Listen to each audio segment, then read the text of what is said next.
The story begins by asking if we believe in destiny. Then, in the next moment, it shows a woman face to face with death. Everyone there is fleeing from the monster, but they realize there is no way out. So, they decide to hide behind rocks. A little girl prays not to be found by that sinister creature. Even so, the long-necked monster appears in front of her, ready to take a bite. Another one for Vasco. Our hero, unfortunately, can only watch because he is at the beginning and still a coward. So, he will try to survive 5 minutes to level up. But that is not an easy task. We discover that his name is Jiangkai and that the land became this way after 2 planets called demon stars appeared orbiting nearby. Due to the appearance of those, the plants and animals of the earth began to turn into monsters, and human technology was unable to prevent the destruction that would be caused. A large part of the population, during that period, began to be wiped out, but the humans who were saved managed to find mysterious portals. And it's the whole story that everyone knows. They return stronger and make money. But returning to our hero, we see that he might become a pancake before becoming a hunter.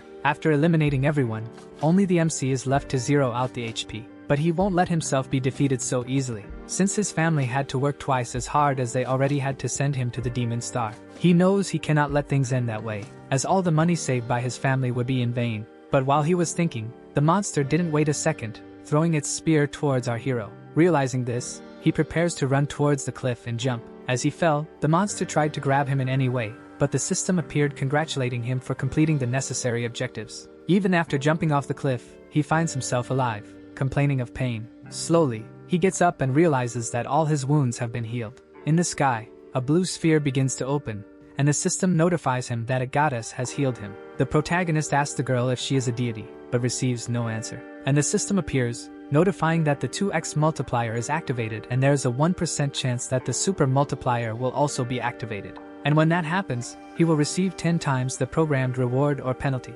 So overall, he activates the multiplier and gains an extra ability. Jiang then feels happy, as while normal people receive only 1, he, in turn, received 2. His profession is defined as gambler, and his critical damage power has increased. He received 36 attribute points to distribute as he wishes. He feels happy, as the norm is to receive less. Due to the multiplier, he knows that by gaining 10 points, he will actually gain 20 and will jump 2 levels. Moreover, he can deal a critical damage of 20,000%, even with a 0.1% chance. However, he prepares for the future, wanting to increase those chances to a higher level. With that resolved in a new power, our hero will use the weapon that the demon beast used to earn more money. Taking the object, he doesn't care how weak his profession is, everything can change. And he comments that he didn't expect to gain a hidden power and a secret profession. With that, the system appears again asking him to complete another mission called Path to the Glorious City. The system shows a map with the location of where our hero is and where he must go. Despite having completed his initial objective,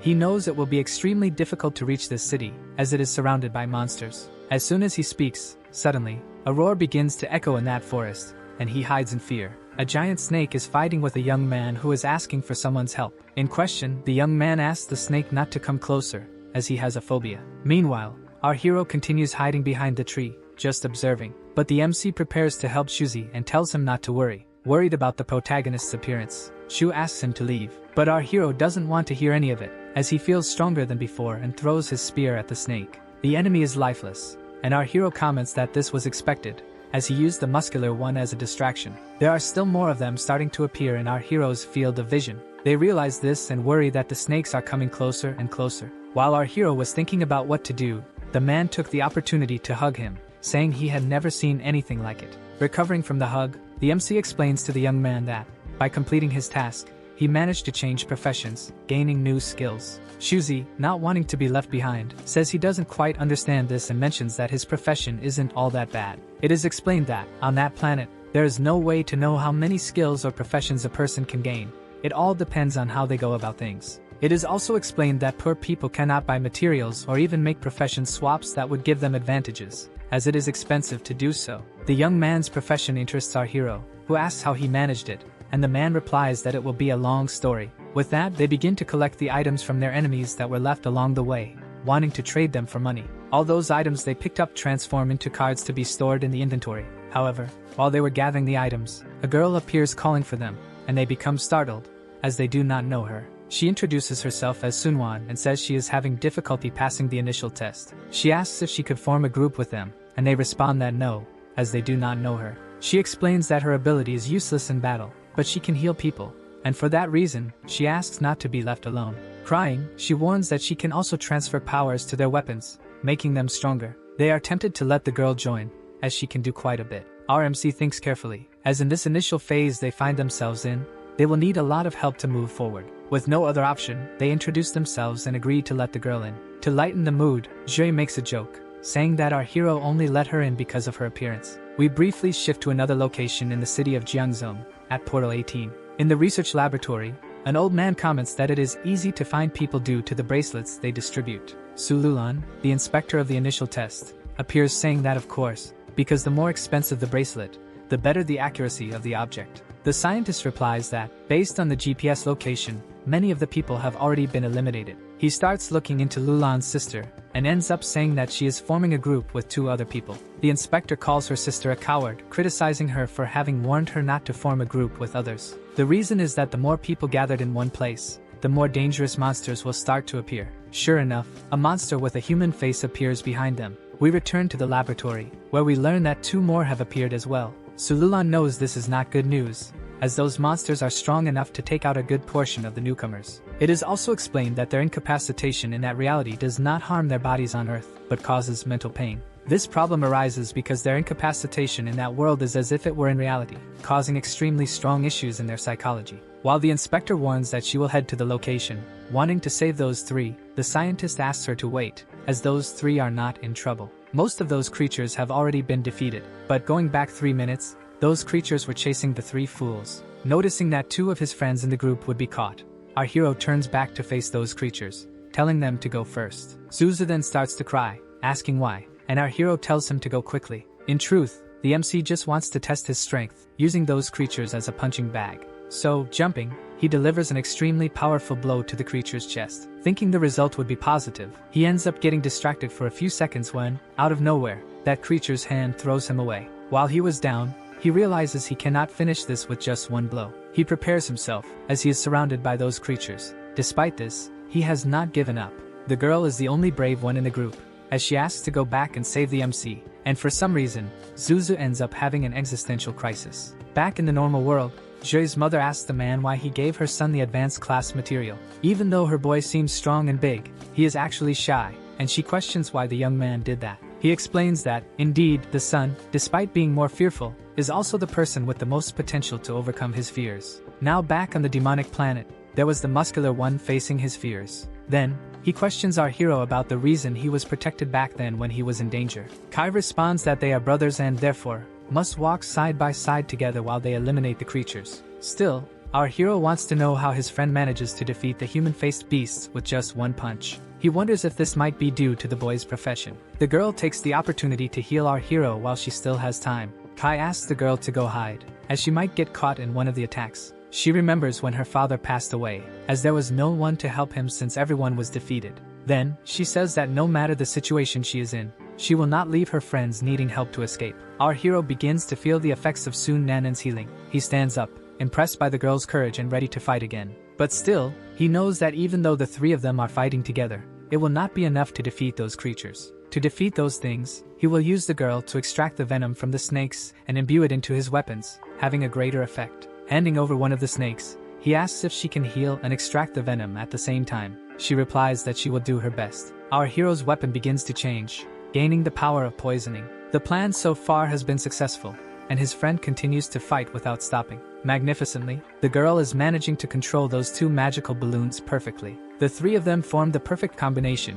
1 heals, another tanks, and 1 deals damage. The girl then informs that the poisoning process on the sword is complete, and our hero is ready to attack. He then asks his friend to hold the creatures for a few more seconds. His friend responds that this is not a problem and delivers a powerful attack. Our hero jumps in to deliver the final blow to that creature. Those 3 fools did a perfect job, as they finally managed to defeat the creatures. They are happy that their teamwork has succeeded. Due to the group's chemistry, they gradually manage to defeat their opponents. Once again, they prepare to attack together while the inspector observes through the transmission what is happening, trying to understand how that weak group can take down each of those monsters, as she concludes that it might be due to the hero. Then, Sununu's sister questions how it is possible for someone to have a profession that cannot be found, asking if our protagonist is a good person. Finally, Prota's group managed to eliminate all those monsters, thus collecting items for sale. They celebrate their victory, despite the great fatigue they are feeling. Wanting to rush the quests, the healer advises them to finish the mission quickly.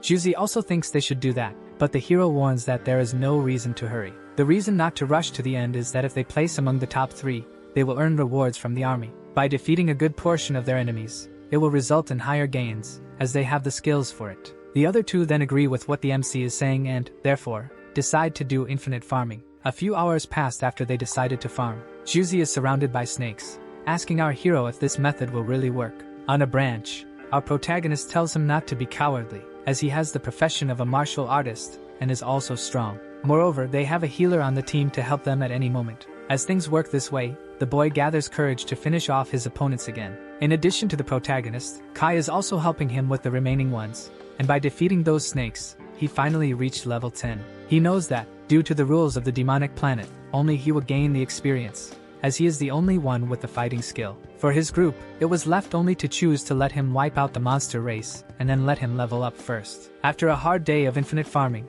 Kai finally managed to hit 100 in experience, leveling up his skill and also activating double XP. He celebrates, as after a day of farming, he managed to level up. His friends approach him and congratulate him, asking what he will do with the attributes. Then, our hero explains that, due to leveling up, he gained 20 attribute points, accumulating with his other 56. For some reason, his friends, upon hearing this, become frightened, as it is not common for someone to have so many attribute points. While the muscular one has 26 attribute points, the healer girl has only 12, being the only one with less. Trying to make it more understandable for both, our hero explains that this is due to his profession, which allows him to receive double the reward. Sunwon congratulates the protagonist, saying that despite the risks of his profession, it is also good. Meanwhile, Shuzi tries to think of a way to improve his martial arts. However, while they were talking, the previous portal begins to open again. The same goddess as before appears in the location to talk to our hero. With the arrival of the deity, our hero now has another skill obtained by reaching level 2.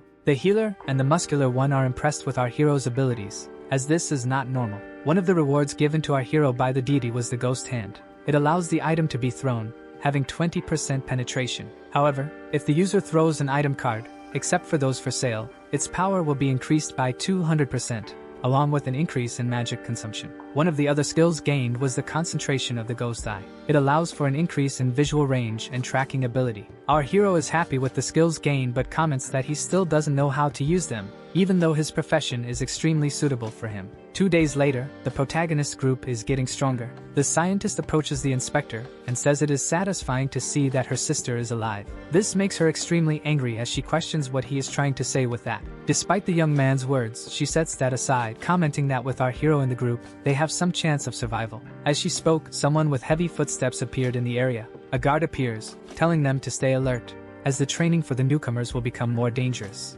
This completely frightens the team of scientists. Someone in the background says that this problem only occurred because people from other countries invaded the training area of the newcomers. It is then revealed that the person who gave the orders is Wei Yang, the supreme commander of that nation, and he asks everyone to prepare. The inspector, frightened, asks if he is serious, and he rudely replies that if it were a lie, he wouldn't have any reason to be there. The reason she is anxious is that the people from this country can hinder the development of other countries. Basically, they have the ability to enter advanced areas and thus wipe out the newcomers who are trying to advance in the test. Moreover, they use their skills and training to torture and corrupt the newcomers. It is explained that their goal is simply to make these newcomers who went for training give up and never enter the demonic planet again. She gets angry and slams the table, as her sister is in that dangerous place and is still weak. It will not be possible to resist those dangerous guys. The commander asks everyone to prepare for psychological counseling, as this time there may not be any newcomers left. The hero's group walks through the forest, aiming to find more monsters. It is when, suddenly, they hear something coming from behind him. Shuzi turns around and wonders what is wrong. When suddenly, our hero draws his weapon, saying that there is something there that worries him in a certain way. Still, the other two cannot understand, saying that it is obvious that there is nothing there. But Jiangkai refuses to accept his friend's words and then activates his tracking skill, observing and throwing his weapon towards what he saw. The power placed in his weapon is strong enough to destroy everything in its path until it finally hits something. He then warns that he will get closer, calling his companions to come along. Upon arriving there, they observe that our hero was right. There was a spiky boar that ended up being defeated by our hero, giving him good XP. They are impressed with our hero's eye skill for being able to see something so far away. The girl comments that all this happened while our hero is still at level 2. Imagine when he is above 2 digits. Our hero does not want to brag and therefore says that it is only like this due to his skill. While he was retrieving his weapon from the creature, the system appears and asks if he would like to collect the items that the spiky boar will leave, and he accepts. He is impressed with his powers. The ghost hand can increase the damage of his thrown objects, and the demonic gaze allows him to see everything in slow motion. So, inform your group that by defeating that enemy, you managed to level up to level 3, and therefore, they should go look for more monsters to defeat. While the MC's group was talking, an unknown person in the shadows warns that their captain is very lucky because he has strong people with him. It is finally revealed that those people are from Country L, who invaded that world to terrorize the lives of the newcomers. Realizing that those humans would not be very friendly, Kai steps forward and asks who they are. One of the guys starts to draw his katana, telling them not to be afraid, as they are not bad people. A few more people also come out from where they were hiding, saying they came to play with them. Jiang and his friends, who had already been surrounded by the enemies, see another one emerging from the water, saying that their boss has only one goal this time. The masked figure appears, stating that his goal is to make all the newcomers feel pain. However, upon recognizing who that person is, the healer warns about the danger they will bring to their group. Still not understanding, the MC asks her for a better explanation, but the girl responds that there is no time for that. The number of enemies is large, and our hero is scared. As one enemy there is level 5. He knows he can handle those enemies up to level 4. However, regarding level 5, there is not much he can do. The commander of the enemy troop announces that the genocide must begin. Kai asks his friends to form a pair and flee to a distant place, buying time for them, and then they will meet again. They agree and leave, each heading in the opposite direction. The masked one asks his companions to follow the fugitives while the rest stay to help capture our hero. Meanwhile, Jiang entered the woods to escape. He travels along that path, with 2 of the henchmen ready to capture him as soon as he gets tired. But suddenly, he disappears, and the henchmen notice this, wondering where he could have gone. For a moment, the subordinates stop and ask if our MC wants to play hide and seek. While they were talking, out of nowhere, the protagonist's spear is thrown towards them. One then notices and prepares to stop his attack, saying that it is easy to defend against newcomers. What he did not expect was that our MC was strong enough to defeat him, and the other subordinate watches his friend being defeated by a simple spear. He looks back and asks why his friend flew so far away, and notices that the guy is happily lifeless from a blow. Then, that man wonders how such a thing is possible, while the MC observes from hiding. But he comes out and says that no matter how strong he is, our hero will defeat them. To check the protagonist's stats, the guy opens the system, questioning how it is possible for someone like him to take down his level 3 friend. Even he does not know, as our hero has 56 attribute points, while he, a level 3, has only 45. He was standing at the right spot for the protagonist, and he was thinking about how that was possible when suddenly, our hero attacks him. Standing in front of the bodies of his adversaries, he says that this was part of his plan, as he wanted to test his abilities. Again, that celestial deity appears to the protagonist, informing him that he will be able to loot the experience from the opponent. Then, it is explained that, due to the demise of those 2, our hero can loot up to 100 XP from each one. He is happy to discover that he can take down people and receive more XP than if he took down monsters. Thus, he chooses to steal the 100 XP from each of those corpses, and the system then notifies him that he has finally leveled up to level 3. And picking up some items left by the deceased friends, he celebrates that he now has 76 attribute points, in addition to being at level 3. While the MC was doing well, Jue and Sunnunan were struggling to stay alive. For these 2, all they can do is listen and watch their adversaries mock their weakness. Unfortunately, they are surrounded, and the only one who can fight is down, with serious injuries. Using her powers, the pink-haired healer asks the muscular guy if he thinks Kai will come back to help, and he replies that yes. Fortunately, those 2 served as a distraction so that the MC could get closer without being noticed. The enemies were in a hurry and, therefore, decided to finish off those 2 quickly. However, they did not expect the Prota to emerge from the trees. His friends, upon seeing each of their adversaries on the ground, are impressed and happy to be alive. The leader orders the person who is taking down his subordinates to appear and fight him face to face. Little does he know, this will be the worst choice of his life. He still thinks that the person he is fighting is someone who received a way to cheat to be in the novice area. Therefore, he decides to flee. Sununan even notices the guy running away, but doesn't understand why. But for our MC, reasons are unnecessary, as he is filled with rage since his friends almost signed a contract with Vasco. Then, Kai throws his spear with more force and much more precision, hitting the young man squarely in the chest, who falls to the ground completely defeated. Thus, the protagonist appears and asks how Razanya is, and she replies that she is fine, but cannot say the same about her friend, the muscle guy. The poor guy is all bruised, but he is happy to see that his friend has returned to help them. Due to the severe injuries he has, he falls to the ground, asking his friends to move on without him. It was not supposed to end this way between them, but in the state the young man is in, it likely will. The poor girl cries, and our MC only feels the sadness of not being able to do anything to help his friend. In the moment of sadness between them, our hero throws a young man onto Kbam, finishing off his friend once and for all. However, Kai explains that by taking the life of an explorer, you gain XP, allowing you to gain extra life, in addition to your damage being healed. Then, they have a brief dialogue about what to do, but our hero asks his friend to deal some damage to the man quickly. Thus, only happiness remains in knowing that he will be able to do the same, while the captured one laments. Before doing what is necessary for them, they like to play an extremely healthy psychological game with their enemy's mind. In the laboratory of Country L, there is a panic among them due to the cruelty they have experienced, by irony of fate. An officer questions how such a feat is possible coming from the city of Xingyao, wondering if they have discovered a new profession that allows them to cheat. Now, in the Xingyao Research Center, they are also worried, as in the report sent by Nunan, they found the assassins of the mist. Moreover, the officer recalls that he warned them to prepare for the worst. However, the researcher says they misunderstood what he meant, as the report indicates that Nunan and his team are well and stronger than before. Thus, the words spoken frighten the two, who wonder how it was possible, questioning the fact that the enemies helped them level up. Then, that man responds by saying that she and her group defeated the enemies of Country L, leaving the officer in shock, who even dropped his tea and asked to see the data sent by the healer girl. Upon starting to look, he realizes that everyone is level 3,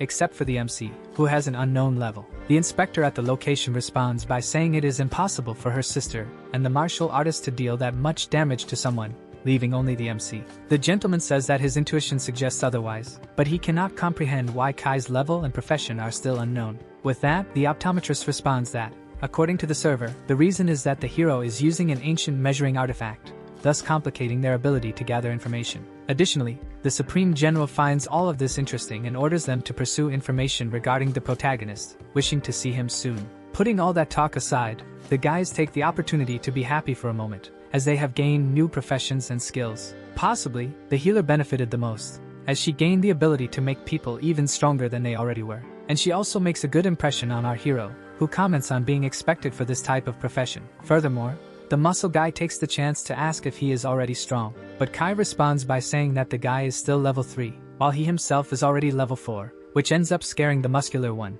who gets angry for not leveling up enough. Moreover, the healer says it is impressive, as our hero has attribute points similar to those of level 8 people. As a good boy, he takes the opportunity to explain that, after defeating the weaker enemies and stealing their XP, he moved on to the higher level ones. Again, the muscle guy is angry for being weak, while Sue takes the opportunity to ask what they will do now. Our MC responds that, while defeating one of the captains, he ended up discovering that there is another group of enemies to be defeated, and for that reason, they set out to hunt them down. After half the day has passed, the remaining clandestines were looking for more newcomers to toy with, while mocking the team that was completely torn apart. The captain of that team asks them to stop the games and focus on guarding, and again they scoff, saying that there is no one strong enough there. But there is someone strong enough to face them, and that person is hiding, analyzing the movements of the enemies. However, the muscular one questions whether our hero really wants to face 9 level 5 people. Kai responds that they shouldn't worry about that, as he is stronger now and can protect his team. Without giving his colleagues a chance to say anything about it, the MC charges forward, saying he needs to make the first strike. The captain notices someone approaching and warns his companions to be careful. One of the subordinates activates the system and sees that the person coming towards them is only level 4, and for that reason, another responds that they were lucky to find someone. The captain also comments that this discovery was incredible for his gang and immediately orders everyone to capture whoever is coming in their direction. However, the one who ends up being frustrated is the protagonist himself, who expected his enemies to break their attack formation after a few minutes of battle. Basically, his plan consisted of drawing the enemy's attention and making Kbam use his strongest move when the guys were distracted. And due to the formation that the clandestines use, Shu cannot attack incorrectly, but that will not stop our hero from finding a way to resolve this. Having finally found a solution to end this, one of them is to activate his power to the maximum level. So, upon activating his ability, he runs towards the opponents, who end up getting startled and asking why our hero is running towards them. As a good extra, the guy asks where our hero is running and if he even knows what he is doing, while launching an attack. Even injured, Jang Kai tries to get as close as possible to the guys to then deliver the attack that will help him win this battle. However, the guys further disrupt his plans, gathering all in one place. But that will not be enough to stop the protagonist. He manages to dodge all of them without being hit even once. Still, the extras ask what he is planning to do, They only question how a level 4 person can dodge all of them, who are level 5 and above. Meanwhile, the masked one pulls up the panel to see and talk to his captain, warning that something is wrong. Then, he informs his superior, saying that he couldn't make the initial detection of our hero's abilities. However, he managed to discover one of the attributes related to agility, and it revolves around 30, thus frightening the extra captain. In addition to him, the others are also impressed, as most have around 20 attribute points. With this, the enemy captain begins to think that something is wrong, as it is difficult for the state-of-the-art watch to mismeasure someone. So, he quickly orders his henchmen to leave there faster, as everyone has been deceived about who the protagonist is. Upon realizing he has been discovered, Kai calls them all idiots,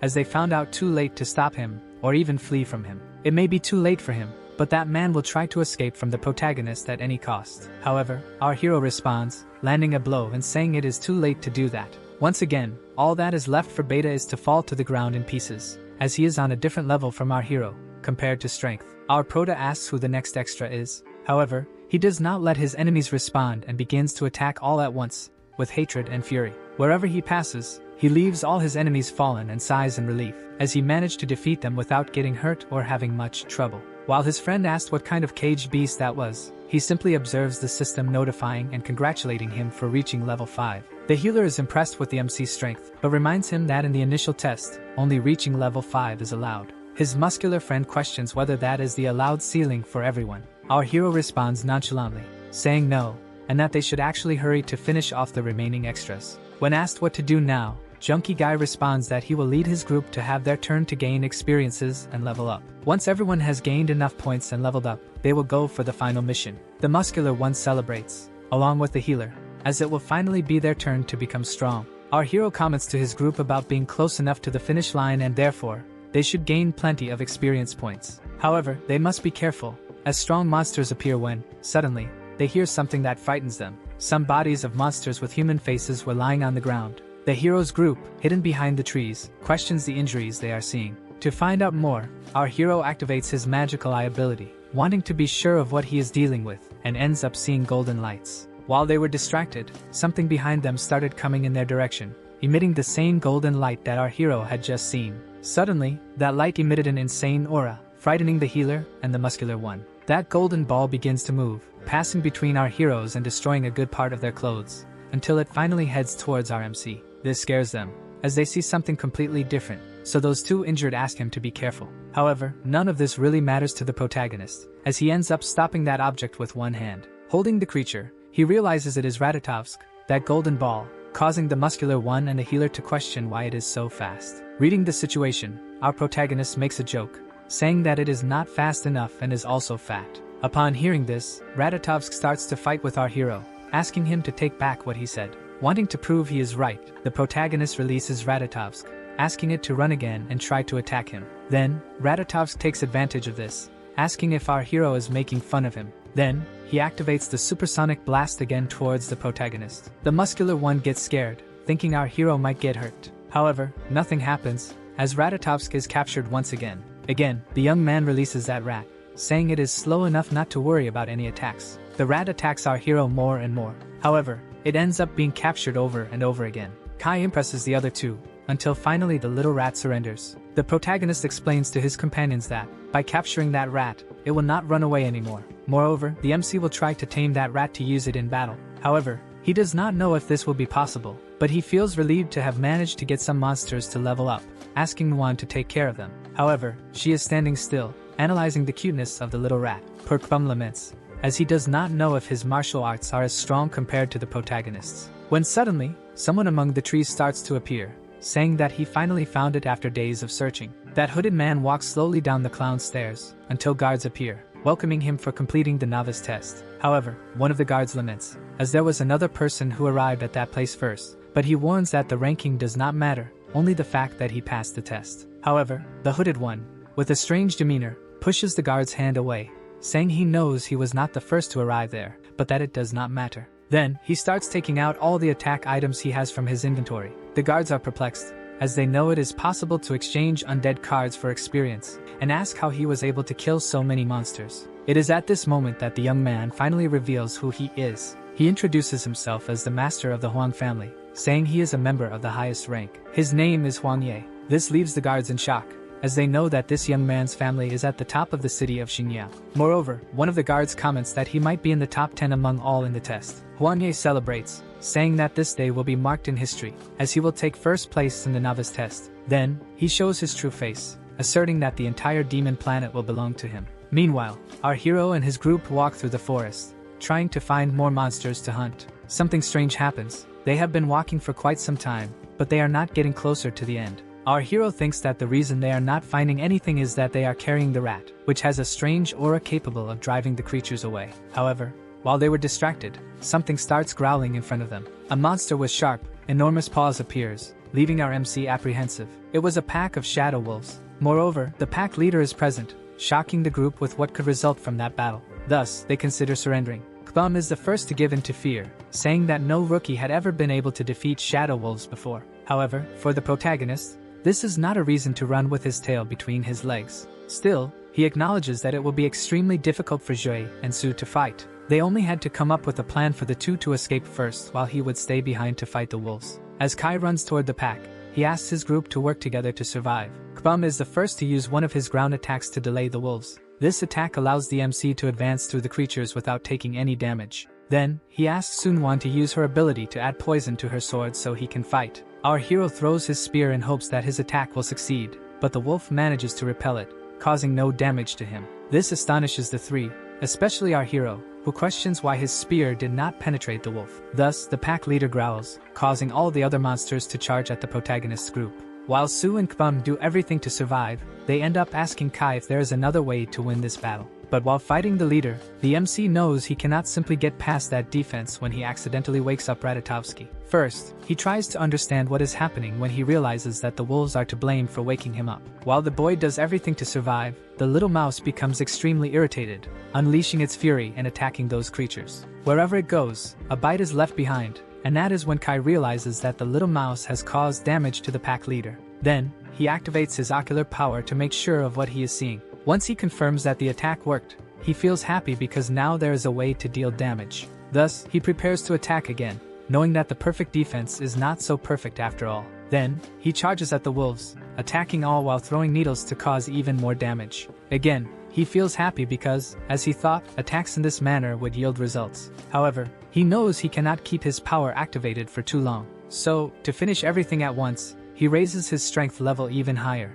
which astonishes his companions, as Kai will be able to defeat the Wolf King. Thus, the system appears and congratulates our hero for defeating such a strong creature in the training area. After the calculations, it concludes that this was expected, as he dealt enough damage to score a critical hit. Moreover, after the defeat of the pack leader, the remaining wolves begin to retreat gradually. But defeating one is not enough, so he asks his friends if they can handle another round of little wolves, to which they respond affirmatively. Then, charging at what remains, he warns that it will be easier this time since the strongest among them has been defeated. With that, Kbum asks Kai not to let any of those monsters escape, given everything they have been through in those few minutes of agony. The fight with the wolves continues. All the heroes there prepare to give their best. While some cast spells, others engage in physical aggression. While our hero does the same, they finally celebrate after defeating all the remaining wolves. Because, in addition, they also managed to defeat the boss of the novice area. Thus, the protagonist asked them to go and finish off the remaining creatures quickly. He left them with few lives so they could level up. Soon, the next step they must take is toward the finish line. There, they are surprised by how beautiful the place is. Suddenly, Ratatovsky starts to flee from them. The healer warns, but our hero responds that it is fine since the animal is free. At the reception of the place, a guard appears congratulating them for passing the test. He informs them that all the people who completed the test are present there. Additionally, Kai asks when they will be able to see their ranking position. Suddenly, the same guy who had arrived in first place appears laughing, saying it is a tremendous coincidence since that man's sister is part of his family. He questions why the protagonist wants to see his ranking. Clearly, the MC changes his facial expression, saying he did not expect him to be there. So, the envious one says he will show our hero who is in first place in the ranking. A background character appears along with the ranking, questioning why a bunch of losers would want to know what position they finished in. Remembering everything his sister went through working in the house of that despicable being, our hero gets angry. He also recalls all the humiliation his older brother endured so he could save money. Kbum, upon hearing those words, gets angry and will try to defend his friend. However, our hero, being a good person, apologizes and warns that soon they will see with their own eyes that those three fools will be in first place. The protagonist's words echoed in the heads of the background characters, but not out of fear, rather out of laughter, asking if he was crazy to think he was in first. As he communicates with the three, our hero says he didn't expect they would have to do this, but since the occasion calls for it, he asks his friends to show everything they collected, thus revealing everything in the inventory of the three. What was once a source of laughter now becomes a source of fear, as they are perplexed by the number of monsters they have defeated. In addition to, obviously, having a final boss in their inventory, questioning how they were capable of that. Not wanting to be left out, Huan Yi says this is nothing but a joke from losers, questioning how they could defeat a Dark Wolf King. Our hero just laughs and asks them to look at the ranking again. Then, the ranking is updated again, showing the people who are in first place. There are the three fools who until now had been mocked. Obviously, it wouldn't end there, as our hero asks the security guard to count the number of invaders from country L they have defeated. This frightens both the guard and the background characters, as they cannot believe they have defeated invaders, causing Hanji to question the methods. To belittle the boy's achievement, the envious one asks the background characters if at any point they happen to see any invaders. Then, he informs the local security that, as he can see, no one besides those three had seen anyone who could cause harm and asks for a review. Everyone starts shouting, thus influencing the boy's decision. However, someone in the back appears asking them not to worry. The person who just spoke is Lin Hunin, the commander of the city. He says it is a surprise even for him, as he did not expect this to happen. Thus, he completely frightens all the background characters present, as the one speaking is an official. As he approaches the MC, he informs him about the rewards he will receive for defeating the enemies of Country L. He informs that, originally, everyone who comes in first place receives rewards from A to B. However, Jiangkai will receive a level S reward. His friends are happy to realize they have won in the end, but those who did not like this at all were the background characters, who begin to get irritated again by this fact. Who would be even angrier would be Huang Ge, who starts biting his lips, his veins bulging, saying it is impossible for him to have lost first place. To belittle him, our hero comments on the fact that he belongs to an important family, unlike the protagonist. This further irritates our protagonist, who asks if it is not enough for him to hear it from an official. Then, Huang Ge begins to conjure his magic. Behind him, the security guard tries to stop him, but it is futile, as he charges forward, even insulting the MC's sick brother. Unfortunately for the envious one, there is nothing left but defeat, as he has just put his hand in a hornet's nest. He charges forward, holding his little sword,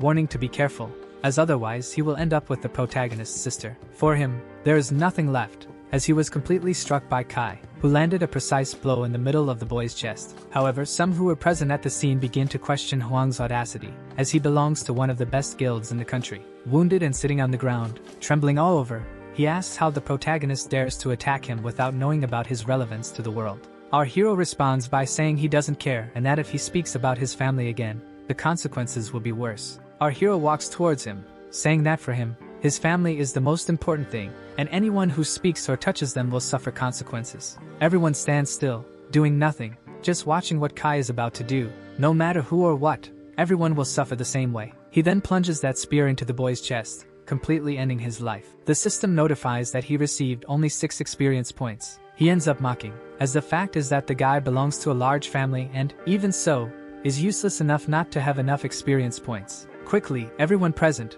upon witnessing this scene, is shocked and begins to shout about the act they just witnessed. June, who was just watching without doing anything, says that this was expected from the protagonist, even though his act was a bit reckless. Then, this time, to put an end to the matter, he says that, as everyone could see, Kai was just defending himself, as it was Huan Yi who started it. He then calls our protagonist so they can go collect their rewards. After waiting for a while, June apologizes and says that, because his rewards were better, it took a little longer. Everyone starts to open their rewards, and a stone is handed to the healer. The redhead explains to the girl that this jade stone allows adding 15 points to psychic and mental. Moreover, Kbum is completely happy because he received armor that allows him to use his potential fully. It is explained that this black armor can add 16 points each to defense and strength, and will reduce damage by 16%. His friends, happy with their rewards, ask Kai to open his rewards so everyone can see. Upon opening, he is astonished by what he sees. They are daggers. However, it is not possible to access the information about the reward,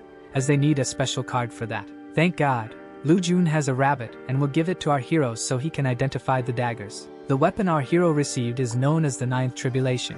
It allows an increase of 9 in strength, as well as penetration and agility. Obviously, it also has a special effect, but unfortunately, the reward received by the protagonist is not as trivial as expected for an S rank. Thus, his friend asks if there is a possibility of exchanging the equipment for something better. Lu Jun replies that he can help, but Kai responds that it won't be necessary, as he would like to keep the reward he received. But fortunately, he already knew that this weapon had been made for him, because the damage he would take would be proportional to what he could cause, thanks to the special abilities. The problem is that his critical damage ability is quite low, but the 9th tribulation increases this by 10%. Since our hero liked what he received, he decided not to exchange it. Additionally, Nu Jun warns that since the 3 of them completed the initial test, they can return to Earth if they want. He also says that soon someone will come after the protagonist, wishing him good luck and asking him to be careful when he returns home. Back in the city of Shenjiu, the hero rides calmly on his bicycle, happy with what he achieved on the demon planet. He can hardly wait to tell his brothers what happened.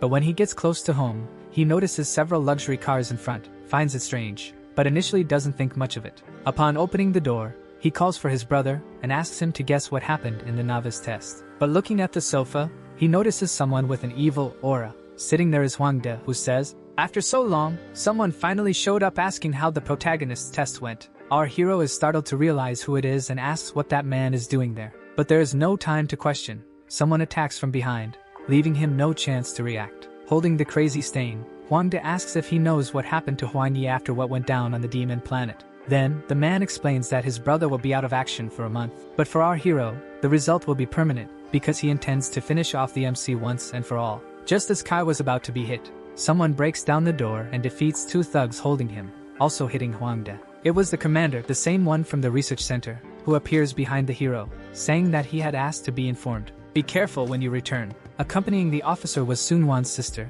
who shows a paper with military information about Jiang Kai, which scares Huang De. With a serious look, the Supreme Commander states that they only came there because they had matters to discuss with our hero. Meanwhile, Kai tries to recover from the beating he took and wonders why the officers are after him. After the appearance of the 2, fortunately, the bald guy ends up being arrested and taken to the police station. Returning to the protagonist, he thanks for being saved, but, not understanding anything, asks why the 2 showed up. The commander replies for him to stay calm because everything has a reason. One of them is that the hero helped Sun Wan and Kbum perform well in training, and because of that, they were called to the army. Now, they came to do the same with him, since he gained a new profession. The girl explains that, on the demon planet, there are various professions, but many of them end up being weak. With Kai, it was different. By managing to change professions, he ended up getting one that is extremely powerful. For this reason, they ask if he would like to enter the military field and assure him that they will not force him into anything. But they also make it clear that they know about his family's situation, both his sisters and his sick brothers, and that they can offer help with that. Even knowing his siblings' condition, Kai tends to refuse because he thinks differently. He remembers that when new professions emerged, the military also showed interest, but in the end, they completely discarded the people. So, he questions what the military has done to help those who were left behind for starting with a good profession that ended up becoming bad. In the end, he thanks them for their help but reminds them that he cannot forget that the Huang family could also act against him. Even so, he reinforces that they are a family and have never trusted their fate in the hands of others, something that has never changed in his life. This makes the girl question, since the protagonist's new profession could bring hope for humanity. But he replies that he only wants to keep his family safe, away from any harm. Knowing the weight of the protagonist's words, the commander asks his subordinate to calm down. Then, he reminds Kai about the little time his older brother has left to live. For this reason, he proposes a bet. By the end of the month, the military will continue to protect his family from the Huang family. If Kai can gather enough money to pay for his brother's surgery, the general agrees that he will not have to join the army. But if he cannot, he will have to enlist, because then the military will cover his brother's treatment. Our hero smiles and promises that if the general wins, he will fulfill his part. Knowing he cannot stay idle due to the bet, he decides to return to the demon planet as soon as possible. He also thinks of a way to get his brother out of the house, as the place is no longer safe, needing to buy a new residence. Kai knows he cannot hesitate because now the work is harder, so he resolves to return to the training area for newcomers. And he realizes that to earn more money, he needs to join a guild, since most monsters are very powerful, and he cannot do this alone. Upon arriving at the establishment, he greets the attendant and asks to join a team, but the girl recognizes him and informs him that it is not possible. This is because his name is on a blacklist, as he attacked the Huang family, and because of that, he cannot join any group. Meanwhile, several teams gather ready for the hunt, and the hero can only lament not being able to join any, even after trying in various places. In the midst of his sadness, someone calls him from the back.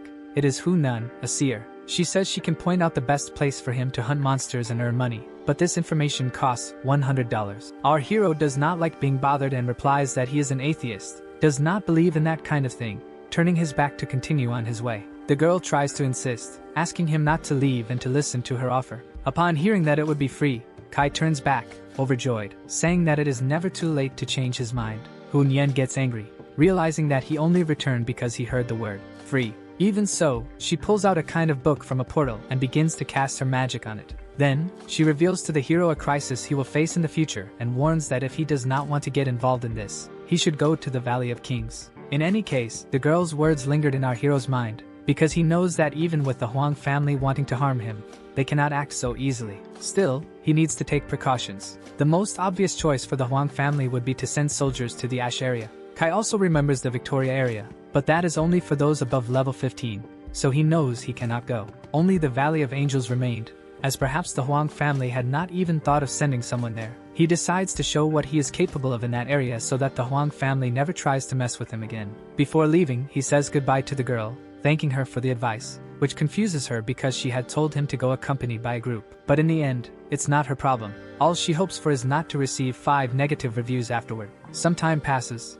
and we are already in the Valley of Angels. The protagonist walks calmly, marveling at the place, but he soon remembers that the monsters here are quite strong, and suddenly hears one of their screams. He prepares to attack. A group of extras is being attacked by a kind of gorilla. They are all struggling against the level 11 monster, with 172 strength. Even in distress, they do not give up and continue attacking. Our hero, in the background, just watches, wondering if he could defeat something like that. But that gorilla was not alone. Suddenly, its companions surround the protagonist. He manages to dodge and steps back a few paces. Kai opens the panel to check the stats. He sees that one gorilla is level 12, another is 13, and the strongest reaches level 14. Meanwhile, the extras celebrate having defeated one of the gorillas. The bald guy in armor comments to the commander that they are strong because, even at level 10, they managed to defeat a level 11 monster. But while he boasts, in the background, a much more intense battle is taking place. They are startled to realize that someone is fighting against 3 of those monsters, the same ones that almost finished them off. Our hero wonders if he accidentally entered their territory. Quickly, he asks if they are not going to help the guy who is fighting, but the captain responds by calling the group idiots, saying there is no way to face 3 of those creatures since they almost died just to defeat one. But for Jiang Kai, it doesn't matter if he is alone, in pairs, or in threes, he manages to take down one of the monsters while still boasting. This leaves everyone there stunned, as they just saw someone defeat a level 12 gorilla in a matter of seconds. Without wasting time, he changes the course of his run and charges at the other gorillas, who are caught off guard by the attacks. Result, another one is defeated. This time, he celebrates even more because he only used the 10% critical damage that his weapon has, without needing to activate anything extra. But there is still one left, and this last one is level 14, which makes the captain shout, asking if Jiang Kai can really finish off that beast. Holding 3 daggers of fate, Jiang knows he is at his physical and mental limit. If he doesn't resolve this soon, he won't be able to move anymore. He throws the 3 weapons, which fly straight at the monster and hit their mark. It worked, and another enemy was defeated. With the situation resolved, there isn't much left to do. Our hero decides to go somewhere else. Now that he has 3 daggers from the monsters, he just jumps and leaves. The captain, who until then had only been watching and admiring, still tries to strike up a conversation and even create some kind of bond with him, but he also questions why no one went to help. But fate changes quickly. Already in Ash Plain, a group of people is gathered. One of them recognizes right away. They are soldiers from the Huang family. And worse, the seer is being held by the neck while they demand information about the hero. Frightened, she can only ask why on earth those humans want to know so much about someone like him. Since the girl wanted to know so much about why those men were after Kai, they explain that they are there because our hero attacked the Huang family. To get rid of those human monsters, she ends up warning that the MC is in the Valley of Kings and that they can find him there. Thus, they release her on the ground and send all the troops to head toward the location. Some allies of the Huang and Yang families comment that our hero is lost, as that group consists of enemies at level 20. But fortunately, the seer didn't truly reveal what will happen to them. She only warns that the meeting of those men with the protagonist will result in their deaths. Meanwhile, Kai celebrates having defeated a level 16 gorilla. Despite his strength increasing more and more, he worries because it is still too complicated to sell those cards. For now, the focus needs to be solely on paying the medical expenses for his brother. Distracted again, the protagonist is caught off guard. However, this time, instead of fighting, he is approached with a proposal, if he would like to join a team. These previously unknown individuals say they currently have 3 teams, all in search of the giant gorilla. And if the hero manages to defeat it, he can choose one of the treasure chests as a reward. But he responds that he has no team, that he is solo. Even so, the leader of that troop assures him that it's not a problem, as they only needed one person to complete the plan. Then, they all head toward the valley, where the gorillas are apparently gathered. The leader explains that all our hero needs to do is attract the attention of one of the gorillas guarding the entrance to the chest. Kai does not respond immediately. He knows that chests could bring useful rewards in the future, but he also wonders if it is really possible to handle this alone.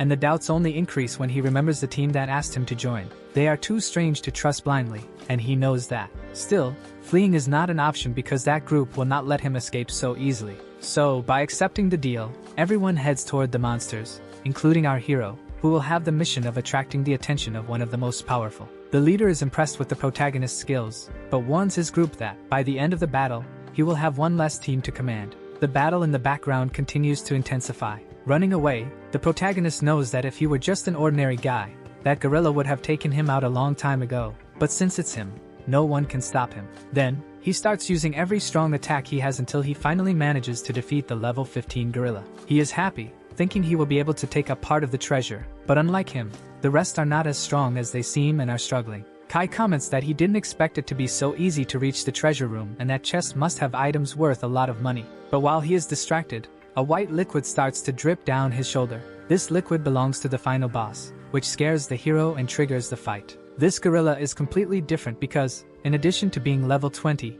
he is also an earth elementalist. To complicate matters further, he is blocking the exit door, leaving Kai with no escape. And to make things worse, no attack causes damage because the gorilla has 23 defense points. This infuriates the protagonist, as to hurt this monster, he will have to repeat what he did with the Shadow Wolf King. With no time to think, the gorilla charges at him, throwing a rock that hits him squarely. The difference in attributes is clear, and this makes our hero consider the idea of playing the giant on the hill. But Jian knows he cannot give up because if he loses, he will face a punishment of a month without being able to enter to earn money. With no choice, he ends up falling asleep amidst the chaos, and has a flashback of when his brother helped him during one of the toughest moments of his life. These memories give him strength, and our hero begins to recover from exhaustion, avoiding being devoured. However, it is already too late because he ends up being swallowed by the monster, which is quite pleased. But the gorilla did not expect the hero to cut from the inside out, defeating the level 20 creature. In the end, he didn't need many tricks,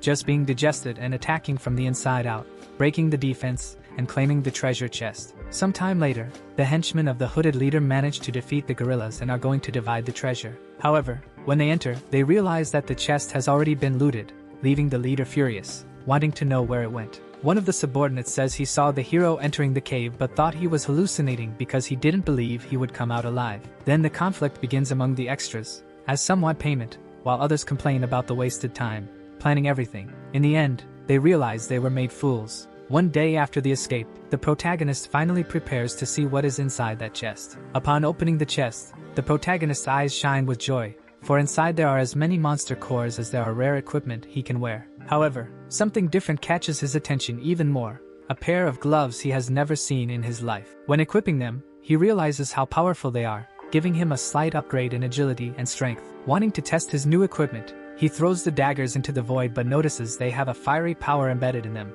It is explained that, on the demon planet, there are various types of flames. Some are special, while others are quite common. This causes a certain disappointment, as he thinks the power of the gloves is useless. Soon, he is surrounded again by gorillas, this time all level 18. His bad luck is so great that these monsters only appeared because he decided to try out the gloves. He tries to repeat the same tactic he used against the local boss, but this time it doesn't work. The system notifies him that it is impossible to use that type of penetration, causing 0 damage. Surrounded on all sides, he has no choice but to flee, as the gorillas advance simultaneously. Suddenly, the creatures begin to catch fire in different parts of their bodies, making the hero think that the attack had worked. The small flame starts to spread, causing even more damage until all the gorillas are defeated. Thanks to the spreading flame, all the creatures were defeated. Meanwhile, the hero wonders how it is possible to deal 2000 damage. He quickly concludes that if his power deals 200 damage, that glove multiplies it by 10, allowing him to break through defenses. And if he can indeed deal 2000 damage per second, that equipment is practically divine for him. This makes it possible not to worry about the enemy's defenses. Later, someone became known as the God of Flame, as he defeated all the creatures in the area as if they were nothing. On the second day, the protagonist is happy, as he managed to level up the night before. He achieved upgrades in all attributes, and made the power of flames practically invincible at that moment. Additionally, as a reward, he received 10 treasure chests, making it clear that he still possesses the cards from the gorilla's corpses. However, something bothers him. He is not with his friends. All Jiang Kai wanted was to have his buddies nearby and know how they were doing in the army's training area. It is shown that Bum is irritated because all the gorillas in the king's area have been defeated. The healer misses Kai because he helped overcome any trial, while the muscular one starts complaining again. But suddenly, the general appears, saying he is not there to listen to complaints but to train them and make them stronger. He then orders the two to regain consciousness and go back to searching for creatures. But nothing changes the fact that both continue to miss their friend. 3 days have passed, and some people are gathered, commenting that they can only find common black monkeys. One of them finds it strange how easily they order the killing of others as if it were nothing. He explains that days ago, he saw someone defeating 3 incredibly strong monsters as if it were nothing. But the information is downplayed, as they say those were low-level monsters, until the man shows a picture of the protagonist. The blonde-haired boy then responds that, coincidentally, it was precisely about him that they were talking. These 2 people are part of a group of assassins sent to defeat the protagonist, and ask them to stop joking around. The blonde tells them to go see for themselves what that man is capable of. This irritates the other, who does not believe that Kai is that strong, causing discomfort in the group that already knows it is not a good idea to profane his name. At a nearby camp, some people complain that they cannot find monsters to level up, while the hero is happy because he managed to gather money and level up. But the assassin group sent by the Huang family finds the hero, and shouts that they are there to end his life. All the extras recognize the group called Falcon, belonging to the Huang family, as one of the strongest teams controlled by them.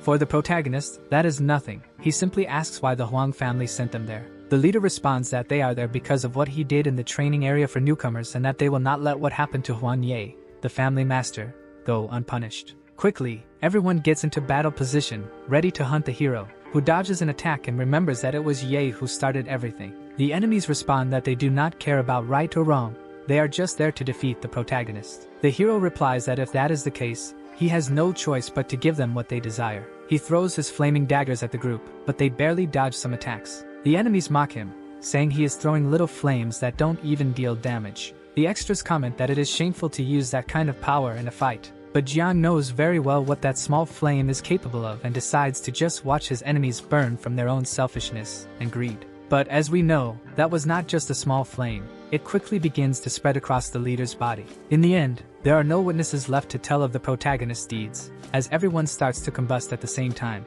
However, some extras who were just watching remain alive and will be able to spread the story about the flaming god who walked over the bodies of his enemies. They are in shock and question who that person is, as the Falcon team had players of level 20 and above. Trying to gather more information, they can only see fragments, as the attributes do not appear due to the absurd value that the hero possesses. That is when they begin to call him the flaming god. Meanwhile, the protagonist walks calmly, as if nothing had happened, celebrating having leveled up 2 more times. Suddenly, the goddess of leveling appears, and everyone questions why she is there. She explains to the hero that, because of his attribute multiplier, no one outside can see how much he actually has, since the value is absurd. Our hero thinks this is good, as it means no one will know the real number of attributes, despite his level. He then heads towards the city of Xiangyao, where he informs the attendant that he wishes to sell his equipment. The woman greets him and welcomes him, but inside she is disappointed, believing she would only serve 1 customer that day. Kai asks for his equipment and collectible cards to be calculated.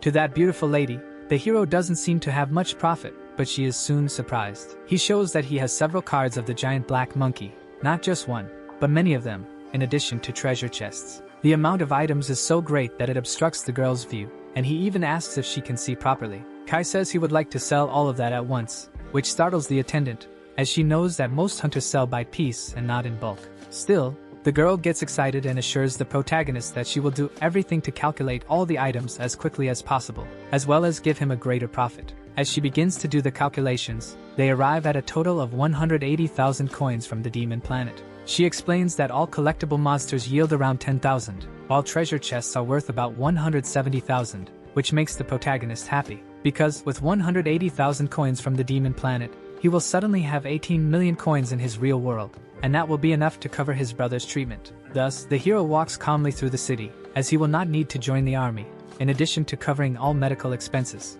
But while walking, his attention is drawn by a girl, the seer, who asks him to wait and talk to her quickly. He then stops and listens to what the girl has to say, first thanking him for his help and then asking to join the protagonist's team. But as a good solo player, he is not interested in groups and turns away, leaving the girl talking to herself. Quickly, she explains that, at first, the military found her power useful, but later discovered it was useless, leaving the girl alone and without anyone. Not knowing the protagonist's personality, she says she can give him her equipment for free, since all he wants is to receive items without effort. The protagonist questions why she no longer wants to return to the demon planet, and the girl replies that she does want to, but cannot because her ability is useless. She explains that, at first, the military thought her profession was powerful, and she rode the wave to reach level 20, but soon they discovered she was not suited for combat. She knows that if she returns to Earth, she will only have to work like a slave, but at least she will be able to survive on her savings. Kai understands the weight of those words, as his family also had to go through similar hardships. The girl further adds that she is the only one in her family capable of supporting everyone, being the final pillar, as she has younger siblings and cannot simply stop. These words echo in the protagonist's mind, reminding him of his older brother, who fought for him and his sister to have a better life. As a farewell, she says that if the hero wants, she can give him her power, but she needs to go to storage first. He introduces himself as Jiang Kai and says that if he meets her again, they will form a team next time, making the girl happy. Shaking and in disbelief, she asks if it's true, and the hero replies that he is a man of his word and never lies. So next time, they will make a lot of money together. Still crying, the girl says she believes his words, as he wouldn't swear something like that lightly, and then runs to hug him. Happy. Back on Earth, Kai is at home telling his siblings that they will never have to worry about money again. His sister, worried, asks if he is doing anything illegal to have that much money, but he explains that all the money he earned was on the demon planet, and besides, she will be going back to school. His brother is also concerned and asks if it was difficult during that time. Our hero replies that it wasn't, and he doesn't need to worry anymore. Therefore, the protagonist announces that from now on, they will have a good life. Thus, they toast to happiness. But while Kai was drinking tea, his phone starts ringing, and the general asks about the bet. The general warns that soon someone will come to the protagonist's house to take him so he can see something and not forget it. On the other side of the city of Shenjiu, a war is happening, and our hero can see the chaos that is pervasive in the area. Then, Commander Wei is asked why he called the protagonist there. But while they were talking, suddenly, a tremor occurs. A giant creature appears in the area, and all the soldiers prepare to fight against it. Wei explains that currently, the explorers of the demonic planet have a water divider, where each has 20 levels, divided into 6 stages. And those powers, for the most part, can only be used there. However, for people who manage to reach levels 81 to 120, they become individuals with extraordinary powers, undergoing a brief change that allows them to use their power on Earth. While the soldiers fight in the background, the commander explains that the power gained by those extraordinary individuals changed the course of history. For the struggle of humanity against the creatures of the demonic planet took a different turn, allowing them to resist for a longer time. Finally, the soldiers proclaim victory over that creature, and our hero celebrates, saying that they are strong. But quickly, the commander shatters expectations, saying that beast was just a common one among all the others. Moreover, to defeat those creatures, they had to sacrifice 2 extraordinary heroes, frightening our protagonist. Obviously, he explains that the fact that humanity is advancing a little does not mean that everything is fine, asking him not to forget the danger that will come. He also fulfills his promise not to let the Huang family touch him, or his brothers. The commander comments on the strange feeling he has been experiencing, as he has been paying a lot of attention to Kai over the days. His intuition tells him that soon the protagonist will become the strongest person to ever step in that city, and that they will soon need his help. Despite this, the commander knows that all the protagonist desires is to protect his family from the chaos. However, it is necessary for someone to rise up to fight and protect the people of the country from those monsters, and that if one day it becomes necessary, he will leave happily. He warns that he will not interfere with Kai's choices, but that if one day his city and country need his help, he should be able to assist. Then, a few days after the conversation with the commander, he returned to the demonic planet. He finds himself thinking about the conversation with Wei. In any case, he must soon forget about it, and be careful on the battlefield, as he will be looking for other monsters to hunt. The system explains that the ghost can only be defeated within a radius of 10 meters, making our hero wonder how he can inflict damage on it. In any case, this creature seems more difficult than the gorilla, and therefore, he must find people to join his team. While he was wandering around the area, he ends up finding who was waiting for him. He wakes the girl, saying he didn't expect her to wait for so long. She responds by saying that she indeed waited long enough and questions if he remembers his promise, to which he replies that he does. She then informs him that, in the meantime, she looked for more people to join the team, as she knew more people would be necessary to defeat the creatures. Our hero agrees, however, he refuses to accept that the profession is that of a drunkard. But unfortunately, what ends up happening is that one of those members is a drunkard, causing our hero to refuse to accept and run away. With that, the girl asks her captain to trust her choice. She informs him that Wanyu will work obediently. In any case, Kai was not willing to accept that the boy joined the team. However, upon hearing that he wouldn't have to share any rewards, he changes his mind and allows him to join. And that, from now on, they must follow their captain's lead and become a family. Then, the drunkard questions the protagonist's behavior, and the girl asks him to just ignore it, as the man only got in because he wanted nothing. Still in the Valley of Kings, however, this time in the house where the ghost is located, they prepare to fight against it, but first, they devise a plan. Our hero explains that the ghost is stronger than the gorillas and that they must be careful when exposed, as any loud noise will mean instant death. He also warns that only attacks within a radius of 10 meters can injure the banshee, so they must stay quiet and look for an opportunity to get close. But while he was explaining this, someone called him. He asks the girl to be quiet, but she doesn't understand anything, as she isn't making any noise. Looking around, he realizes where the noise is coming from. It's the drunkard who is saying he found something. At the same time, the ghost senses their location and moves in, desiring an intense battle. He then questions why the girl brought a drunkard into the group, as she claimed he would be extremely useful for defeating the monsters. However, she is lying on the ground, while the two must deal with the ghost's attack. As they are paralyzed by fear, they recognize the strength of that creature, and all that remains is to wait for the end to come. But while they are desperate and afraid, the drunkard wakes up, calling that creature beautiful and moving towards it. On top of the creature, Wan comments on how beautiful it is and that it should let him caress its skin, thus freeing his companions from their state of fear. Thanks to this, our hero will be able to use his ability to attack and resolve that problem quickly, before things change. While the protagonist explodes the ghost, the drunkard asks where his wife has gone. Kai and the seer celebrate defeating an elite monster in just seconds. But for the drunkard, this isn't good, as the MC had the courage to end his wife. He says she felt lonely and that there was no reason to do that to her. Whispering to each other, they talk about him being useful while drunk, but setting the conversation aside, the seer goes to get the chest. Still, the protagonist tries to understand how the guy wasn't affected by the banshee's attack and how he managed to fight against her. One reason might be that, by consuming alcohol, that profession has the ability to lose consciousness of their actions, thus having no fear of anything. He laughs,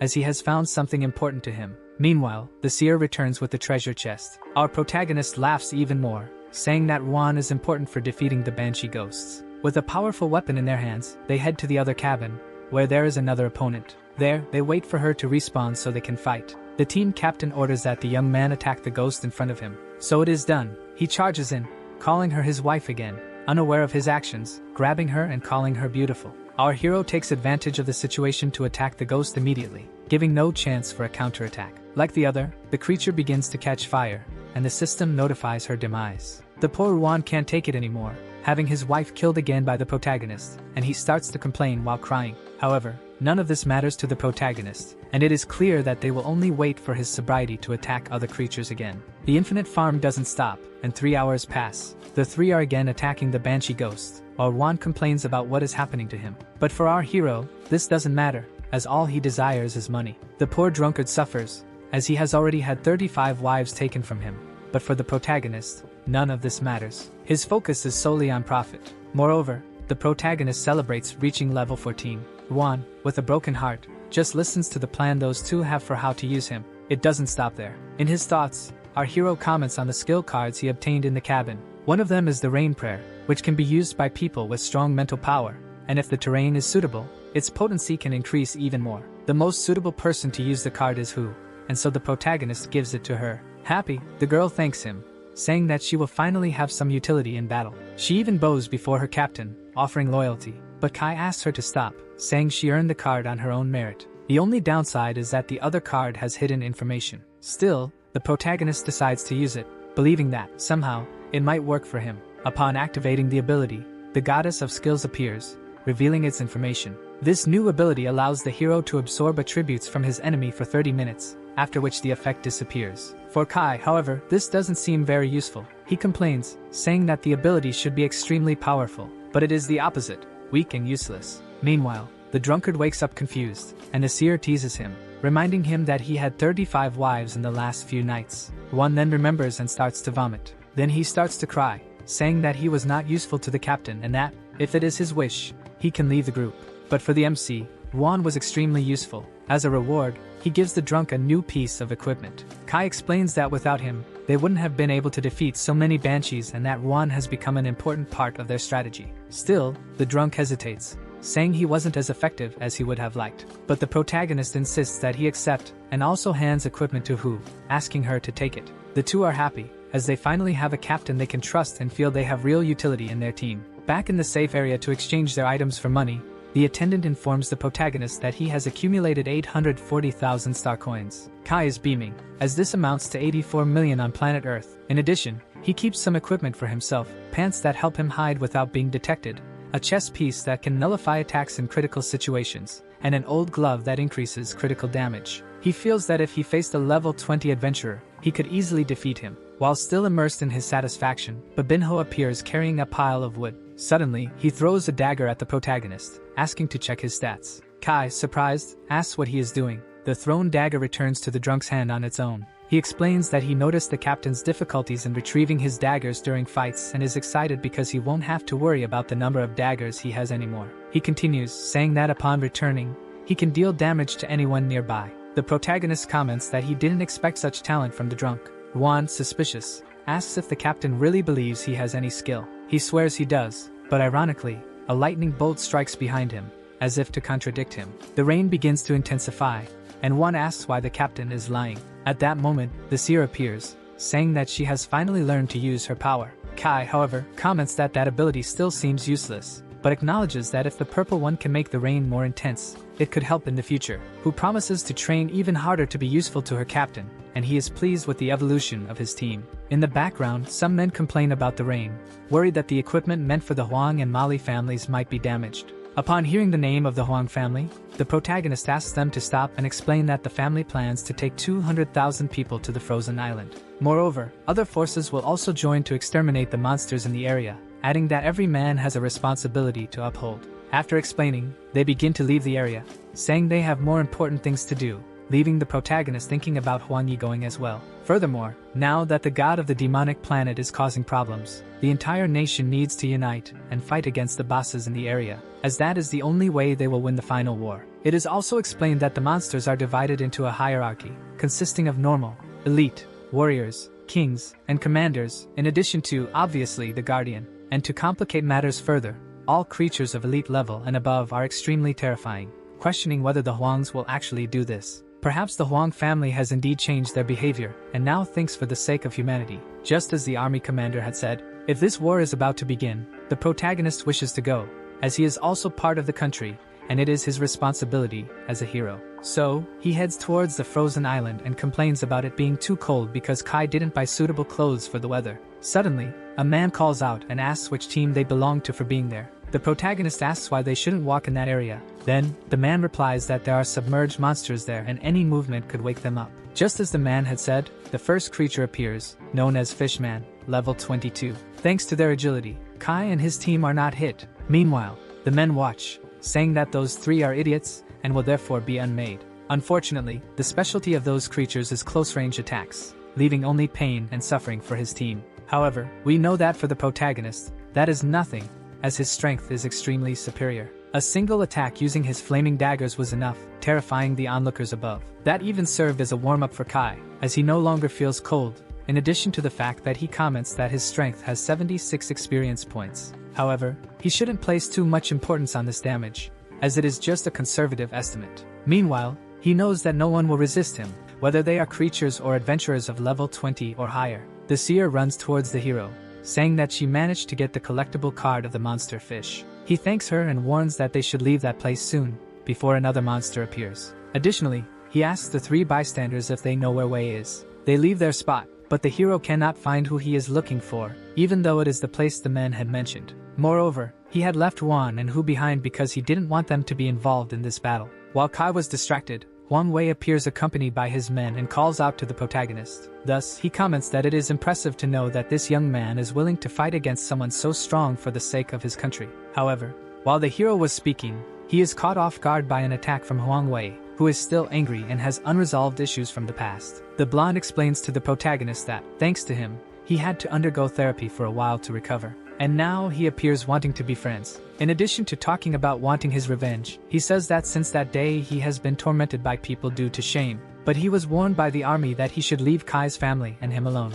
Unfortunately or fortunately, that will not happen on his part. He explains that he is only there to defeat the boss and use that as leverage against the army to lift the protection over his family. The hero questions if that is the purpose of his life now. Then, he replies that yes, however, he did not expect the protagonist to appear before him taking the initiative. In any case, before ending the war, he will first take care of the protagonist. Unfortunately, the protagonist was naive to think that he would have changed, warning the young man that if he wants to fight, he should gather his team. Upon hearing this, the new group of the blondes starts laughing, saying that their master is at level 14 and has level S equipment. But they quickly regret what they just said, as the protagonist is also at level 14, despite being the same age as their master. However, while they were boasting, their leader was hit by an attack from the protagonist, causing him significant damage. The bystanders, now scared, ask what is happening, while only hearing the leader calling for help. Thinking he had won, the blonde tells the bystanders to leave quickly, lest they end up like their master. However, he is surprised, as the greedy blonde is still alive. Thanks to his equipment, he managed to survive, but with only 1% health, and he then orders his henchmen to eliminate Kai. Even in front of someone as strong as the MC, Wang continues to send people to sacrifice themselves. The hero says that this is perfect, as he will test his skills using the enemy's henchmen. Some barely manage to dodge the daggers and therefore start mocking the protagonist. The fool who believed he could defeat the prota will be the first to succumb to his power. But first, the protagonist warns that the nail that sticks out always gets hammered first. The poor man, in that heat, only agonizes in pain, while his friends question how someone at level 14 could defeat an opponent at level 32. Suddenly, the protagonist appears behind him, saying that this is not the end, and he asks for his daggers to return, hitting another man who also succumbs. Thus, the bystanders ask how such a skill and such high damage can exist, questioning if Kai is cheating in the game. The blonde warns that under no circumstances can they let the protagonist attack from a distance, and orders them to attack together. Again,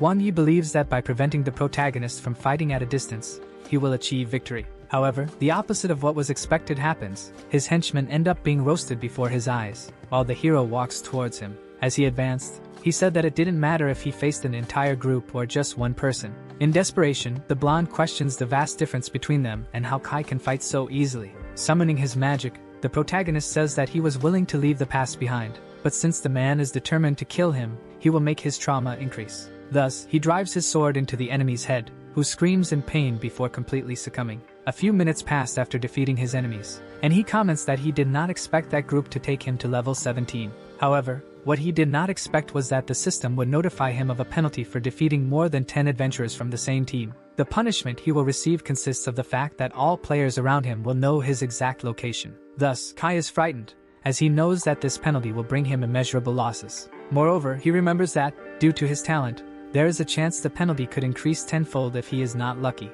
Knowing he could be hunted, he is in shock, as if something happens, he will return to level 1, and therefore, he should not go to places with many people. This time, we find ourselves in the Huang family's field. There, a man screams in disbelief that his son has been unlived. Huang Tong mentions the agreement he made between his two sons. They would fight side by side for their country, but now one, unfortunately, has died again. Huang De then asks how they should deal with this situation now. Promptly, their father responds that they must defeat the boss anyway to use against the army. Half an hour has passed, and Kai is with his team again. The seer questions the reason for the delay, and the drunkard acknowledges that the MC has become a killer. The protagonist replies that he cannot explain now, as they are out of time, but gives a brief summary that he has become the #1 enemy of the Huang family. As they leave, a sound begins to resonate throughout the area. Our hero questions what that is, and the drunkard responds that it is the sound of the war beginning. His friend, looking back, asks him to do the same, and suddenly, creatures begin to emerge from the ice. A horde of monsters surrounds them. They become worried, as they will have to defeat all of that. Additionally, the boss himself has awakened, making them even more anxious. A man riding a lion warns his subordinates that the war has finally begun, and the first opponent to be defeated is the fishman. Regardless of what happens in the outcomes, all that matters is victory, and therefore, he orders them to charge at that creature. On one side, humans, and on the other, their natural enemies from the demonic planet. The seer warns that they must go now and avoid the impending disaster. But Kai responds that they should not go, as soon the battle will begin, and the Huang family will be too busy to worry, and so, they must stay. The soldiers rush towards the adversary, but they are weak and therefore, are frightened by the size and level of that creature. The squad leader urges everyone not to be afraid, as it is merely large, and their numbers are greater. As he spoke, he was hit by an attack. He begins to scream for help, but there is no time for anyone to do anything for him. His companions watch their captain being devoured by the boss. Meanwhile, the seer asks why those people are having difficulty with a common enemy like that. Kai explains that if the army wants to win, they must focus on eliminating the boss. For as long as he is alive, all the creatures will return. This battle is no longer between an army of 200,000 men, but rather between an army, the entity, and its supreme soldiers. A man, conjuring his fire magic, warns his friends to be careful. As they are entering the attack zone, everyone begins to exercise extra caution. They all know they need to give their best if they want to deal maximum damage to the main boss. With that, Ruan and Hu comment that the power of the army guys is great, and they seem like they will defeat the Guardian. However, they are interrupted by Kai, saying that the situation they are in is not good at all. Therefore, he activates his ghostly eye ability, stating that through his skill, he can see that those people haven't even managed to deal damage. With that, one of the guys questions how their attacks were not even possible to get past the defense. However, what they did not expect was an immediate counterattack. Each of the closest ones was hit, flying away, while the boss, in the background, sits without even suffering any damage. Everyone on the battlefield wonders how it was possible for the 8 supreme heroes to be defeated so easily. Meanwhile, the MC thinks about the strength the boss must possess. Holding his staff, a man runs towards the boss. Kai questions why he is doing this alone, given that the 8 supreme heroes have just perished. Determined, the cloaked man advances without fearing the future. Meanwhile, the soldiers are only worried, as yet another person will end up dying. Then that man, holding his spear in the form of a staff, conjures his power while trying to stop the boss's attack. The cloaked one explains that at no point did his friends sacrifice themselves in vain, as this was all planned to deal damage to the primordial trash. The person in question, standing, is Jiang Feng, one of the supreme heroes. He warns that, in front of the fallen people, he will seek his revenge. With that, the system notifies that his talent has been activated and his strength will increase by 25%. The man then manages to deliver an attack to the entity that even causes damage to him. Everyone, without exception, is happy, as there is hope to defeat the enemy. Thanks to his talent and the people who just died, his power increased by 200%, as if there were 20 Supremes by his side. Without time to rest, Jiang Feng continues to attack the boss, while his leader says that if things continue this way, they will surely win the battle. However, what Kai and his team did not expect was that an elite monster of level 32 appeared behind them to attack. Wang Dao then informs his father, having been notified by the system, that the army of fishmen has just been summoned around the island. His father asks about the veracity of the information, and Wang Dao confirms again,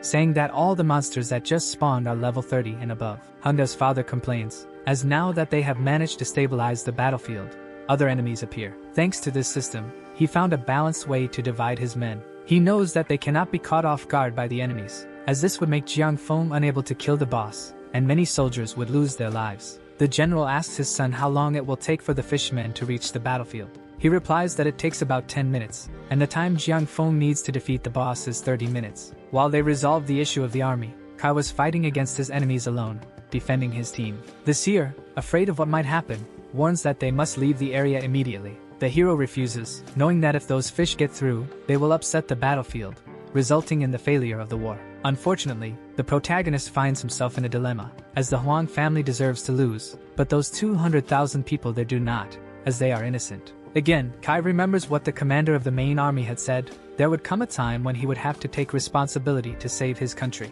Making his decision, he informs his team that he will not leave and that he needs them to lure the fish from the sea around him. He will handle everything himself, startling his team with the decision made. A few minutes pass, and on the field, all the soldiers are being defeated one by one. One of the fallen men asks his general to give the order to retreat for a moment, as many people are being defeated. It is an important decision and a heavy burden for the captain of that squad, as many people there need to continue working on the demon planet. But for the captain, the fight in front of him is more important, so he says he will not retreat. One of his leaders then questions whether the captain is blind, as 10 minutes have already passed since what was mentioned, and yet the fishmen have not appeared. Everyone finds it strange that none have appeared, and therefore they ask if the Hong family is involved, but they end up being told no. For them, this means that there must be someone powerful enough fighting while they are there. Indeed, the protagonist is attracting all the fishermen to defeat them one by one, tearing apart his enemies, the protagonist warns that the last person who dared to speak to him dug their own grave. Although he is managing to defeat those creatures, he feels a bit of difficulty,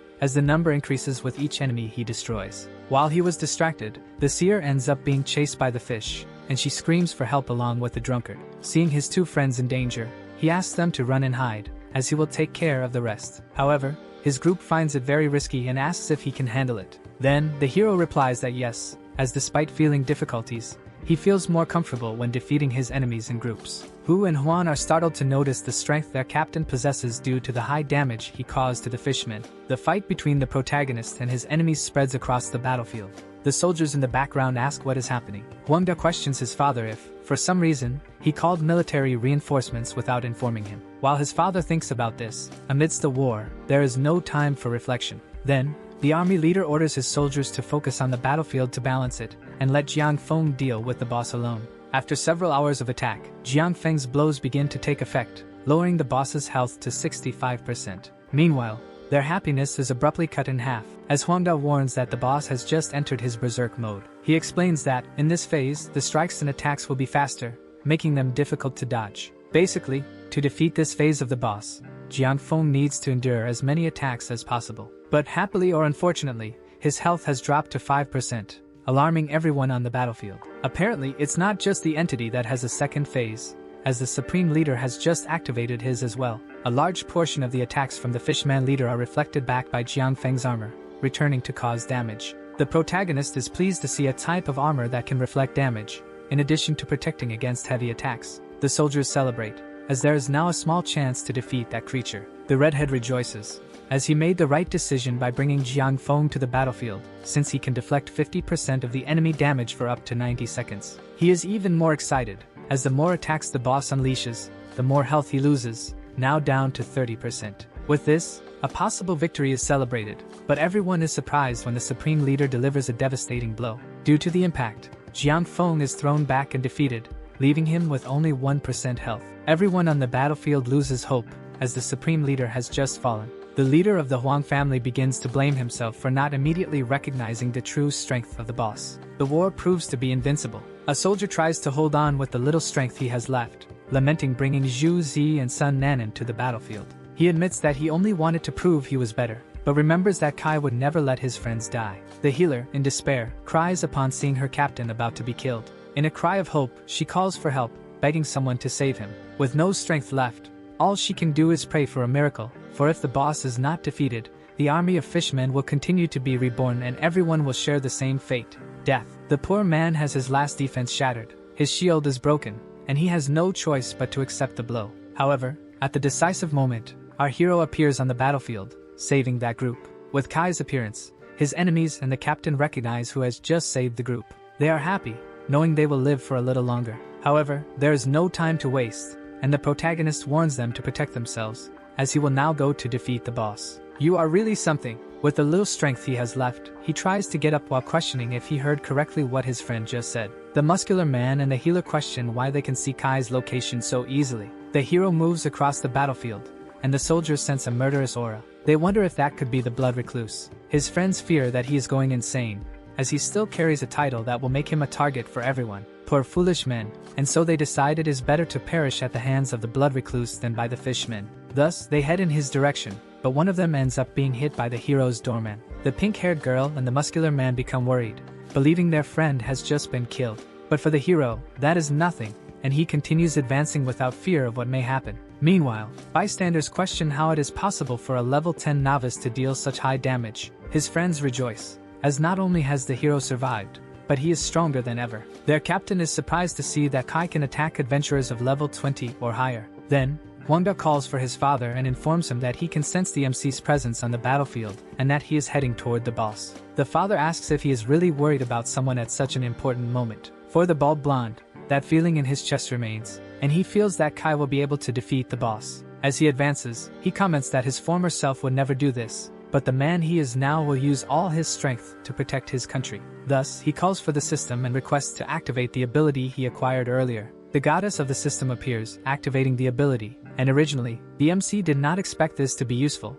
but it will definitely have value in this critical moment. Due to his assassin status, everyone on the battlefield pays attention to him, and thus, he manages to steal 1 experience point from the 200,000 soldiers present. Thanks to these positions, his power reaches 5 digits, leaving Huangde in shock, who informs his father that the protagonist is fighting against the boss. And it doesn't stop there, as the MC's attributes now double those of Jiangfang, making his father feel fear. The fear of those two rises like never before, as they watch Kai pass through the enemies without even dodging, something a level 60 hero would do carefully. The hero only needs a single punch to defeat anyone in front of him, surprising the entire battlefield with the strength he demonstrates. As he crosses those creatures, he ends up attracting the attention of a level 74 fish commander, who turns against him and uses its sound power. The weak begin to overestimate the situation, saying that he truly wouldn't be able to hold his ground against such a superior commander. Everyone thinks it's the end for the MC, fallen to the ground, as the creature charges at him. His friends scream his name in despair. Suddenly, the drunkard appears to help. Due to the effect of alcohol, he no longer has control over his actions and therefore, blurts out that he would like to receive a kiss from that creature. Holding that hideous creature, he says he doesn't want anyone to steal it from him, and then kisses it. For some reason, that ugly thing blushes and throws him to the ground, while he tries to get up, all battered. Some try to understand who that man is and how he can simply ignore the attack of a fish commander and still remain unharmed. However, Kai doesn't like Han's attitude, as he doesn't want to put him in danger. At the same time, the drunkard calls for him, saying he would never abandon him. The seer also appears and begins to conjure her power to help him. The drunkard continues to draw his wife's attention, and the MC feels happy, as he has reliable companions by his side. Some men question why the girl used the rain dance. She replies that, in fact, some don't even know enough physics to understand her attack. A smarter soldier notices and warns his companions to look at the sky. They look and see that large hail is falling, hitting a good portion of the people and creatures there. She boasts, as she previously had no attacks at all,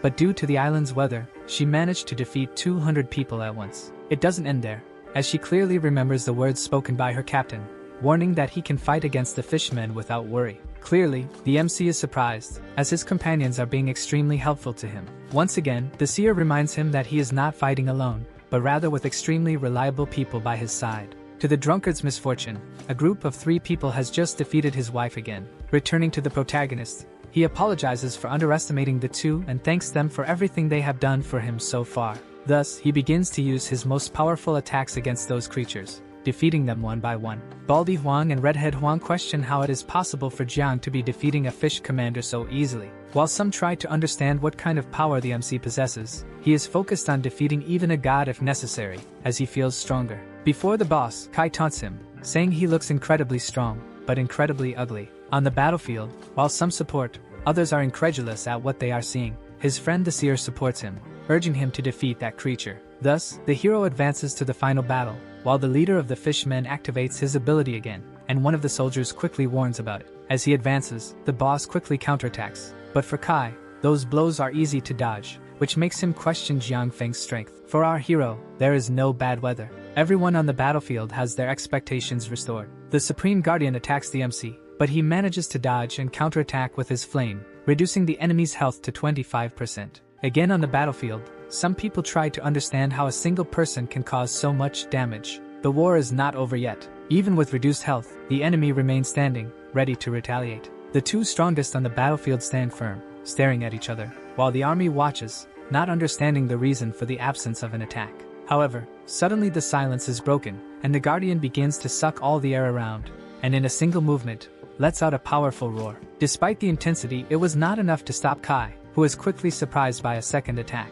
Again, the blow fails to bring him down, but it raises questions among the soldiers who wonder if the hero has been fatally hit. This time, however, it is the MC himself who reacts, counterattacking with precision and destroying the weapon the boss was using. On the battlefield, people exchange glances, trying to remember if anyone has ever been as strong as the protagonist. Determined to end the fight quickly, he advances, stating that it is a waste of time to prolong this. He then strikes the Guardian with the flame of his dagger, forcing him to kneel before him and reducing his health to 15%. In a brutal sequence of attacks, Kai manages to lower it even further, leaving the boss with only 5% health. Even so, the MC grows irritated with the delay in taking down the creature, questioning why it isn't defeated once and for all. More and more blows are launched against the enemy, while he grows tired of this same story. What Jiang is doing on the battlefield is unbelievable. At this very moment, he has just left the enemy with only 1% health. Realizing the MC's power, the redhead is in shock, as at no point has the boss been able to inflict damage on him. Two army leaders appear on the scene, summoned by Huang Tong, who feared the worst. However, Shun and Lu Jun comment to each other that they never expected the battle to take this turn, much less to encounter the person Commander Wei had spoken of. Obviously, he would not want Jiang Kai to be the one to finish off the boss. Therefore, he quickly orders his soldiers to abandon their fights and head towards the creature to defeat it before him. To persuade the warriors on the battlefield, he announces that if they let the protagonist finish off the boss, no one will receive a reward. Those words echo in the minds of many, as some need to pay for treatments, while others just want to survive. Thus, they decide to risk everything to confront the protagonist. The fools, unaware, have just sealed their own fate. They drop everything they were doing and charge forward, thirsty for blood. The hero watches the enemy's approach and criticizes the Huang family's decision. At the same time, he turns to Jiang Feng, asking if he does not intend to end this soon. Then, the supreme leader questions why the protagonist has not yet defeated the boss. The hero replies that he is not naive enough to steal the glory from the one who initiated the whole process. Making the right decision, Kai explains that he cannot simply finish off the boss, as so many people are hostages of the Huang family. Therefore, someone from that group must be responsible for delivering the final blow. Thus, he asks that it be Jiang Feng who ends the creature. This kind of behavior surprises Jiang Feng, who did not expect such an outcome. Our hero urges him to hurry, fearing for his own life. Grateful, Jiang Feng accepts and delivers the final blow, ending the creature's remaining life. The system then notifies Jiang Feng has defeated the leader of the fishmen. Immediately, the battlefield stirs, with many questioning whether it was not Jiang Kai who defeated the boss. With the fall of the most powerful creature, all remaining fishmen begin to retreat to their lairs, having no reason to continue fighting. Some soldiers are satisfied, happy to see the supreme leader as the one responsible for the victory. Meanwhile, Tong and De try to better understand the situation. Overall, everyone celebrates, certain that they will receive their rewards, and little by little, the collective opinion about the protagonist begins to change. Sun Nu and Kbum are amazed, witnessing a grand feat even their captain Incredul has the opportunity to watch. Another friend of the protagonist boasts, proud of having wisely chosen who would be her captain. However, on the battlefield, some begin to rethink their loyalty to the Huang family. Recalling the threats made by Tong, tension rises. Sensing the imminent risk, Tong warns his father that they must withdraw immediately, as 200,000 people could turn against them. Father and son are frustrated, consumed by defeat and humiliation, and leave vowing that they will never forget what happened. Meanwhile, the leader thanks the protagonist for everything he has done and, not wanting to intrude too much, still asks how Kai achieved such high attributes. The hero calmly responds, explaining that he possesses a special ability that allows him to achieve such feats. However, before they could talk further, the unexpected happens. The glaciers begin to tremble. From a deep fissure, a gigantic tentacle emerges. Taking advantage of the protagonist's distraction, the monstrous appendage grabs him and violently pulls him into the abyss. Upon realizing the attack Jiang Kai has just received, his friends rush desperately to the location where he was. But before they could reach him, they received the terrible notification from the system. The protagonist had been captured by the Revenge of the Dead. This rare ability is known to be the last resort of some bosses after being defeated. The captured adventurer would suffer a horrendous punishment, subjected to unimaginable pain, and even after the revenge was over, he would return to the land carrying that burden. Upon hearing this, the seer broke down in tears, her heart shattered with worry for her friend. Meanwhile, the scene showed the protagonist in absolute despair, trapped by the grotesque tentacles of the creature that should have been defeated. Now, it was hurting him mercilessly, while the system notified that, in a few seconds, all the user's skills and attributes would be removed. Kai understood right away that he was alive only thanks to the absurd accumulation of power he possessed, and without it, he would be eliminated instantly. The countdown was going down, 15 seconds. Even in intense pain, the protagonist sought an escape, knowing that, in the end, he could not rely solely on luck. With the little strength he had left, he activated his phantom armor, managing to free himself for a few moments. But the price was high. As soon as he broke free, his body returned to its previous state, fragile and vulnerable. The fight intensified. The countdown continued 3 seconds. With no alternatives, Jiang Kai grabbed his flaming daggers, forcing his body to move despite the excruciating pain. He knew he had to resist, defend himself with what little power remained, because, for him, the battle was not yet over. Clumsily, the MC asks the goddess if the war is finally over. She replies that it is and congratulates him for managing to escape Lord Page's revenge, and congratulates him again for defeating him without suffering much damage. Moreover, he achieved the feat of defeating the boss and will receive his reward, entering the room where the treasure was kept. However, the only problem is that the hero has only 10 minutes, and after that, the room will be destroyed. Doing so, he gets angry and questions why there is a countdown again. Additionally, there will be another problem. which consists of the fact that if he does not escape, he will end up being unlived, losing a good part of his treasures and experience. Thus, he decides to start immediately and collect as many things as possible to escape safely. Upon opening the door, he is faced with magnificent treasures in an exuberant quantity, as well as a potion that can increase his attributes by up to 60 points. As he has no time to lose, he drinks the potion in one go and asks to allocate all the points to agility. This is done by the system. Again, until then, it appears and congratulates him for discovering the rarest items in the area, and he feels happy and tries to hurry, as he still has 7 minutes. What he did not expect was that there would be a timer again, this time for 90 seconds, for him to collect as many items as possible from that chest. Without looking much, he hurriedly grabs as much as he can, becoming completely exhausted right after taking everything he wanted. This time the system appeared to congratulate him for finding tears of regret, which can be used to remove the assassin status. While he was distracted with what he should take, and happy because the assassin effect had passed, he came across an item in the corner of the wall.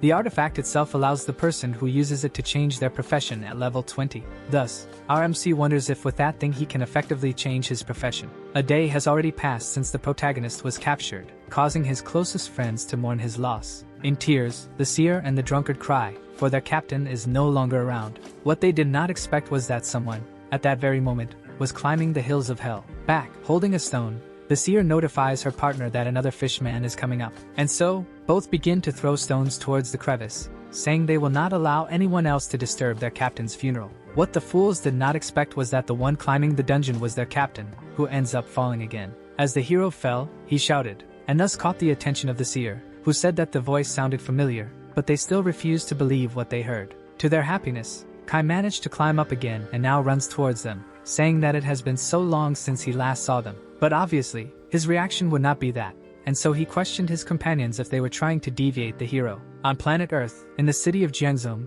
the army leaders are gathered, discussing the protagonist having a stolen ability. Commander Ye says that, even because of this ability, people no longer even need to train. Meanwhile, Lu Jun wonders about the protagonist's state, as he remembers that he was captured by the boss's revenge. The man with long blonde hair says that it is not possible for someone to be trapped for so long in this. But the bearded soldier knows he shouldn't rely on common sense regarding Jiang Kai and that, in fact, there is a chance he has found the treasure room. However, one man refuses to believe it, saying it is impossible, as since the demon planet came into existence, few people have managed to survive it. Lu Jun also tends to believe that perhaps the protagonist indeed did not survive. Commander Ye warns that his instincts tell him otherwise when suddenly, Sun One's sister appears in the room, calling for him. Since they are in an important conversation, they end up questioning the girl if this is a reason to interrupt something significant. That's when she informs them that the matter to be discussed is about Jian, as at this very moment, he has opened a shop on the demon planet and is selling items. Then, to ensure they are not being deceived,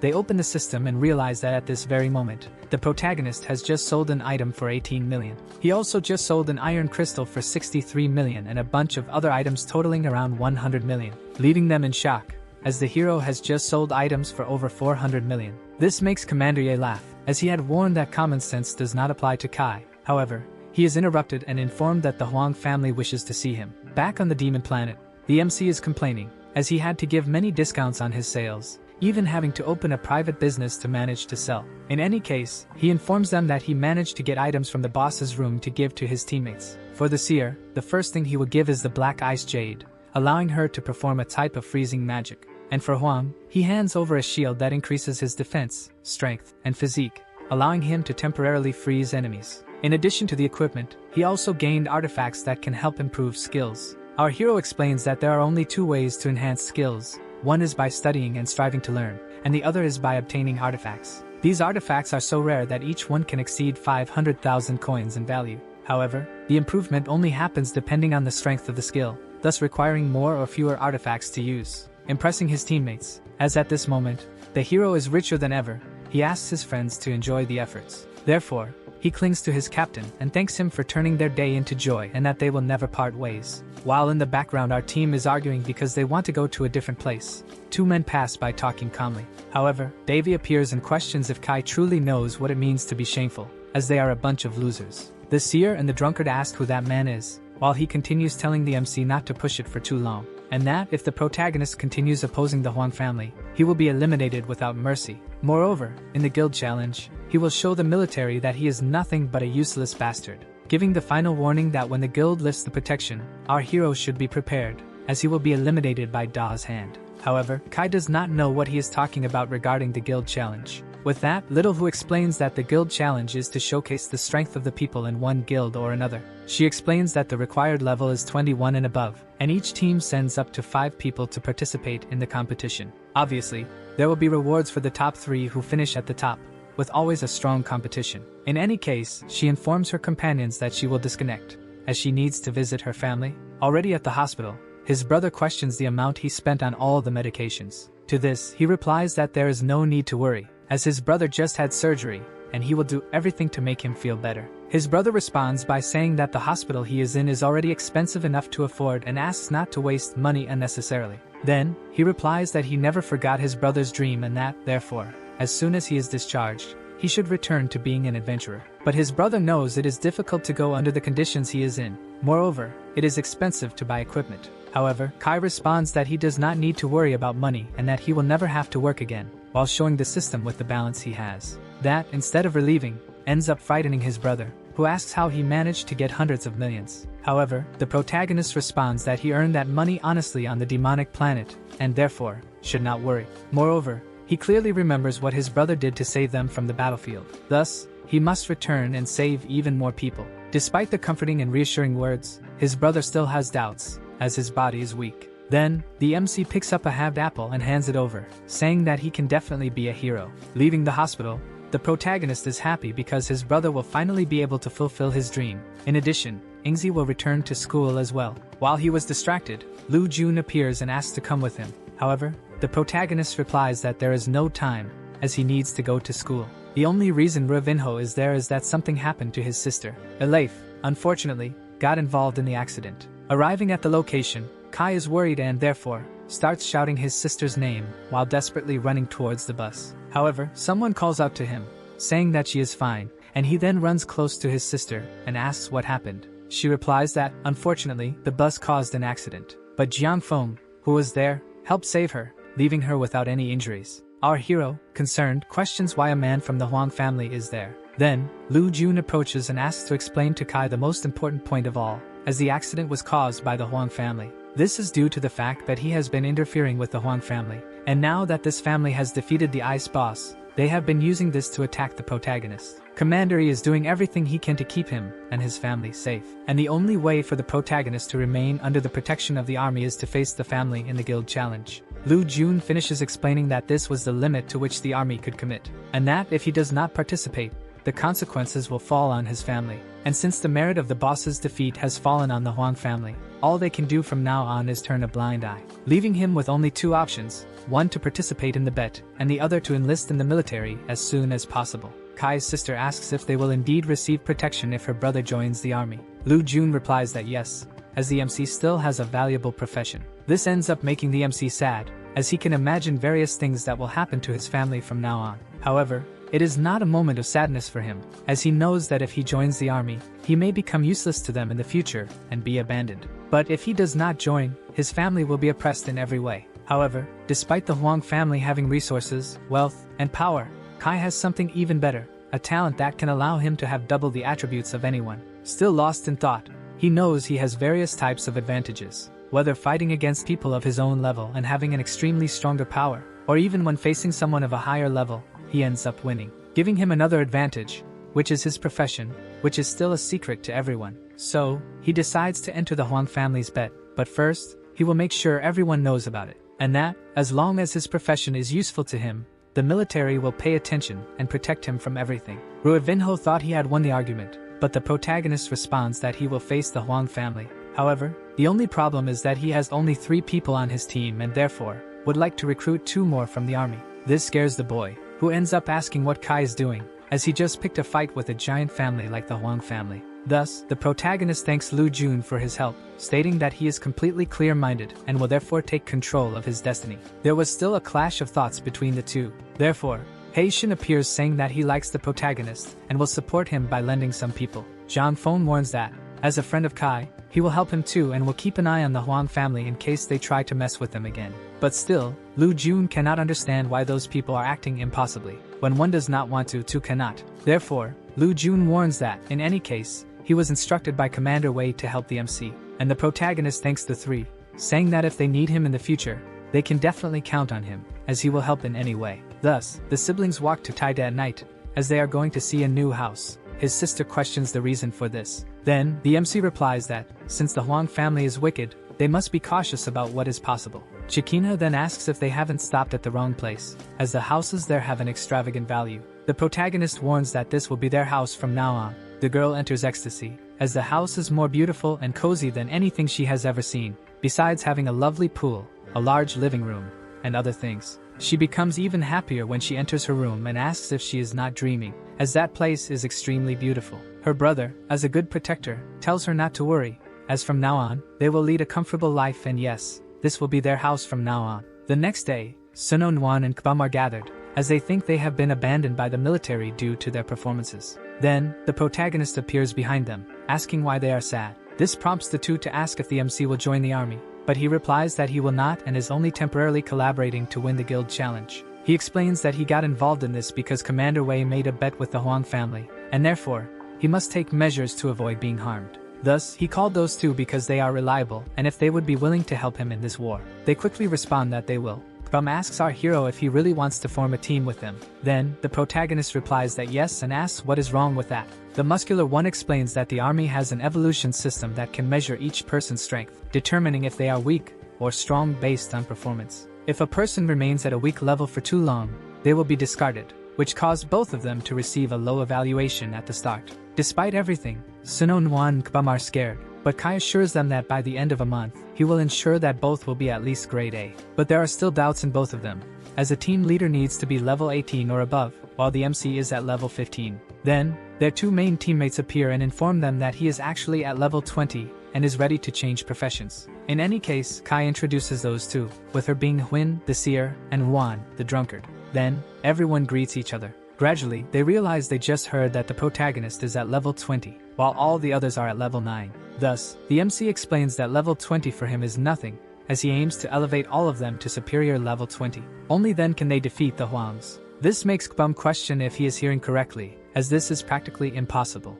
The seer approaches the commander and says that she has complete confidence in her captain and therefore, they should think of a name for the team, arriving at the result of Team Vulcan. With everything settled, the protagonist asks them to rest today, as tomorrow will be busy. However, he still has doubts in his heart. He is clearly afraid of what might happen. He remembers what he had to go through in the novice area, with the muscular one, feeling nervous and lacking confidence in his abilities. Despite Kai's encouraging words, this did not make the man feel good about himself, and therefore, the MC must think of something to help him flourish his talent. So, as a goal, he must help Shu elevate his talent and improve even more. But first, he must improve himself, using the 50 artifacts he still possesses. Then, he calls upon the goddess of skills and asks her to enhance the demon gaze and phantom flight. To start with, both cards just leveled up to level 2, thus increasing the penetration effect by 10% when throwing and 50% damage, although the consumption has increased. However, it doesn't stop there, as the system notifies that the more he trains his hands,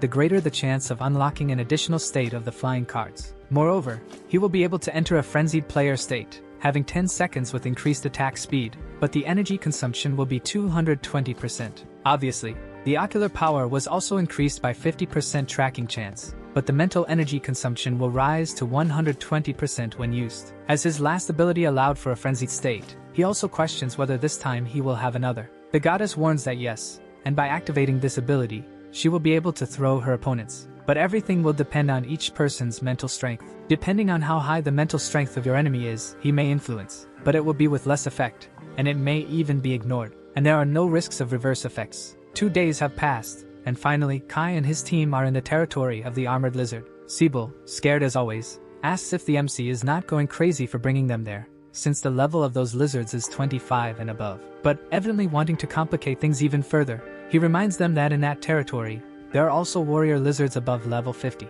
They know that, although rare, usually 1 in every 20, these monsters cause even more fear, as they are leaders among extremely strong creatures. Sununuin, despite trusting the protagonist's abilities, knows they are taking too much risk, as the level difference between them is enormous. Trying to reassure his team, the MC explains that the only way for them to improve is through real battles. Not only that, but he also reveals that there is a chance of obtaining artifacts for class change, which can only be found in special territories. Since these chests may contain items that allow for skill upgrades, the team becomes frightened. The seer then asks if the protagonist already has any. He simply replies that this is a secret and orders them to leave quickly, as they cannot waste time. Walking deeper into the forest, they notice lizard footprints, so the protagonist asks everyone to be careful. Meanwhile, the muscular one talks to Juan, asking how he deals with the fear of ghosts. The drunkard replies that he has never been afraid, as the special wines he produces have unique effects, one of which is the denial of feelings. But soon after, Juan asks his friend not to drink,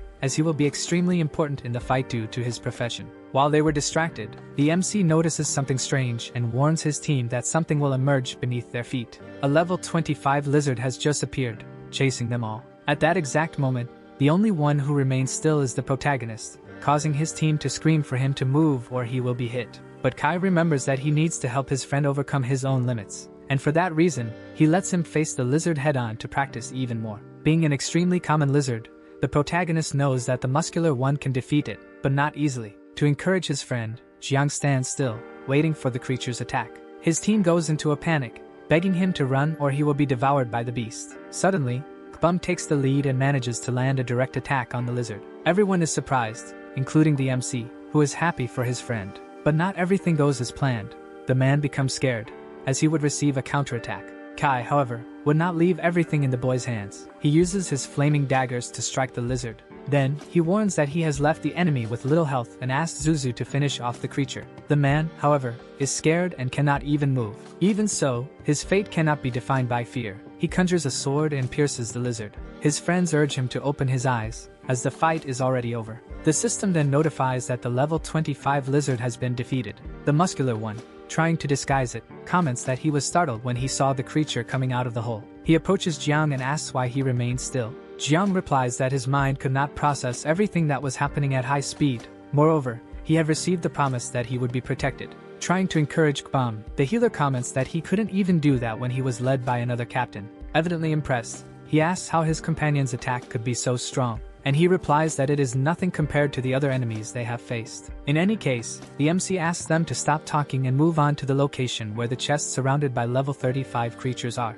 They climb to a peak to get a better view and notice the presence of 3 elite lizards. Additionally, there may be a warrior lizard guarding the precious items. Kai is also worried, as the last time he only managed to defeat the fishman thanks to his ability to steal attributes. To start, he devises a plan. The seer should use her rain power to mask the group's scent. She replies that it will not be a problem, as she has overcome challenges that have strengthened her. The plan boils down to Hu Yan using the rain dance and Sun Wan preparing the poison. In the offensive part, the protagonist and Zhu Zui will remain, who will be responsible for preventing the lizards from getting too close to the MC. They begin the process. The lizards start to get confused. Meanwhile, Kbum runs in fear alongside the protagonist. However, what they did not expect was the exuberant number of lizards that appeared, and he asks the muscular one to cover his back.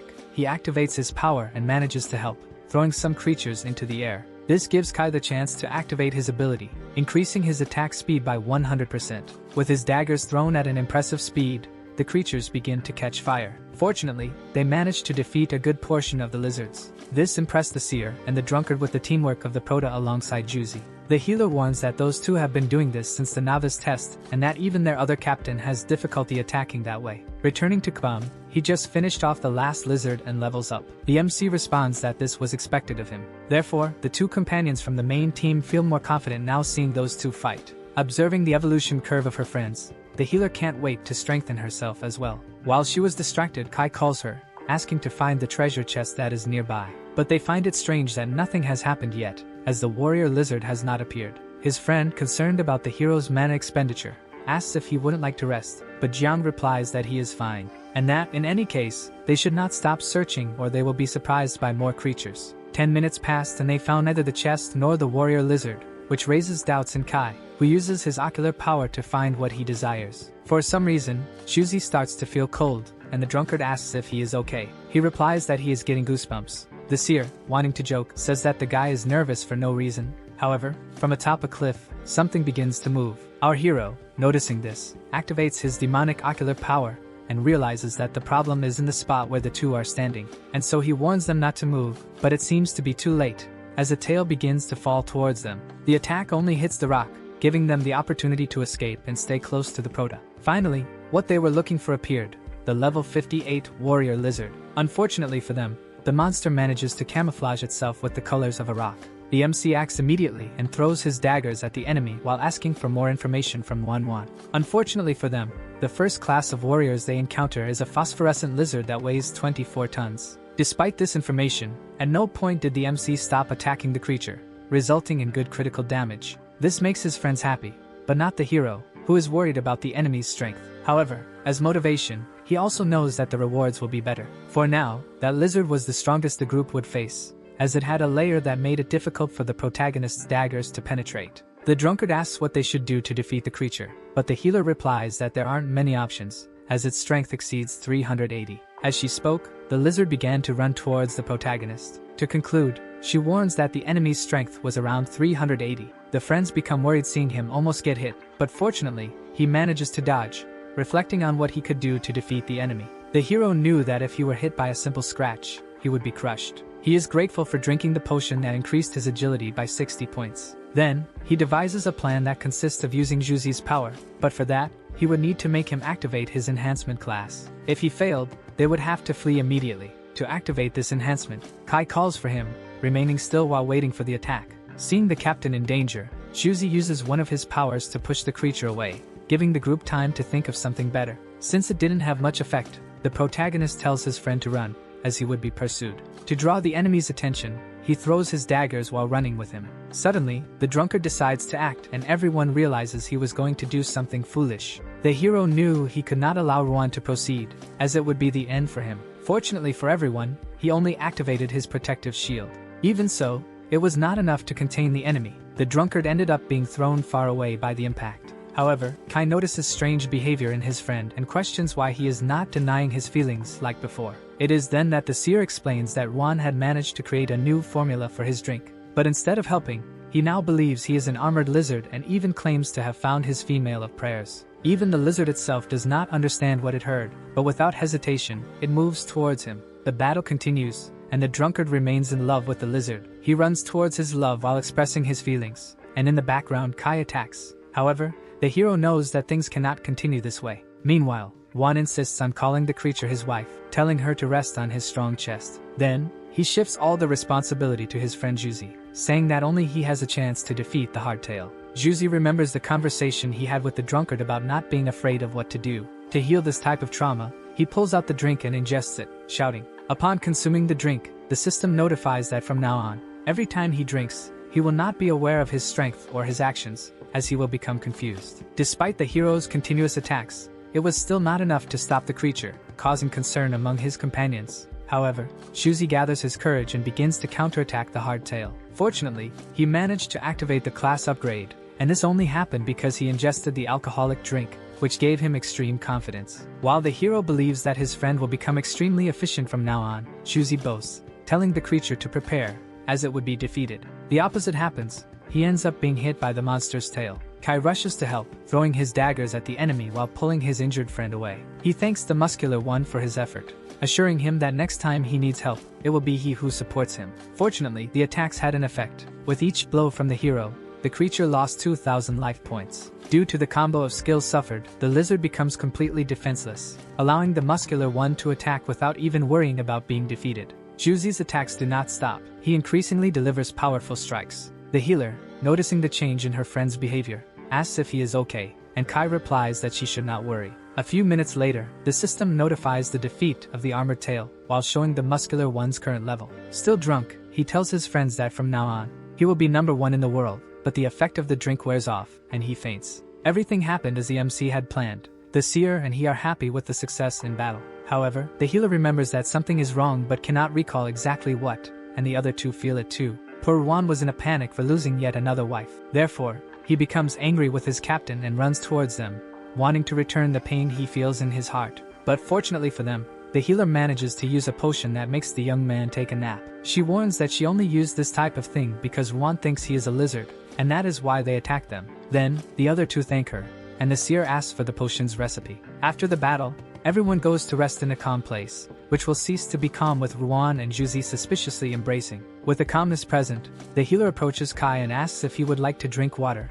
and he accepts. And he asks why she hasn't slept yet, and she explains that she can't believe all the things that happened today. Even the MC cannot believe that Ruan's drink would have such a positive effect on his friend. And Juan, embarrassed, asks if Juzi will continue to evolve in the coming days. The MC replies that possibly yes, but Juzi needs to master the art of confidence, as this time he only managed to use his skill upgrade due to the drink. While the two were talking, Yuan lets out a scream saying he will be #1 in the world, making him change his mind, saying he needs to train even more, and she agrees. At dawn, the muscular one wakes up happy, saying that things will be different, as he feels better about himself. Meanwhile, the seer warns that the night before, Ruan fell in love with a female caterpillar, and the young man starts to vomit, asking her to stop talking. Finally, they will be able to put their hands on the chest and earn the rewards, and Kai asks them to do it together. So, who asks the MC not to open the chest, as he is having bad luck, and instead, let Sunwon open it. The healer asks if she can really do that, and the protagonist replies that yes.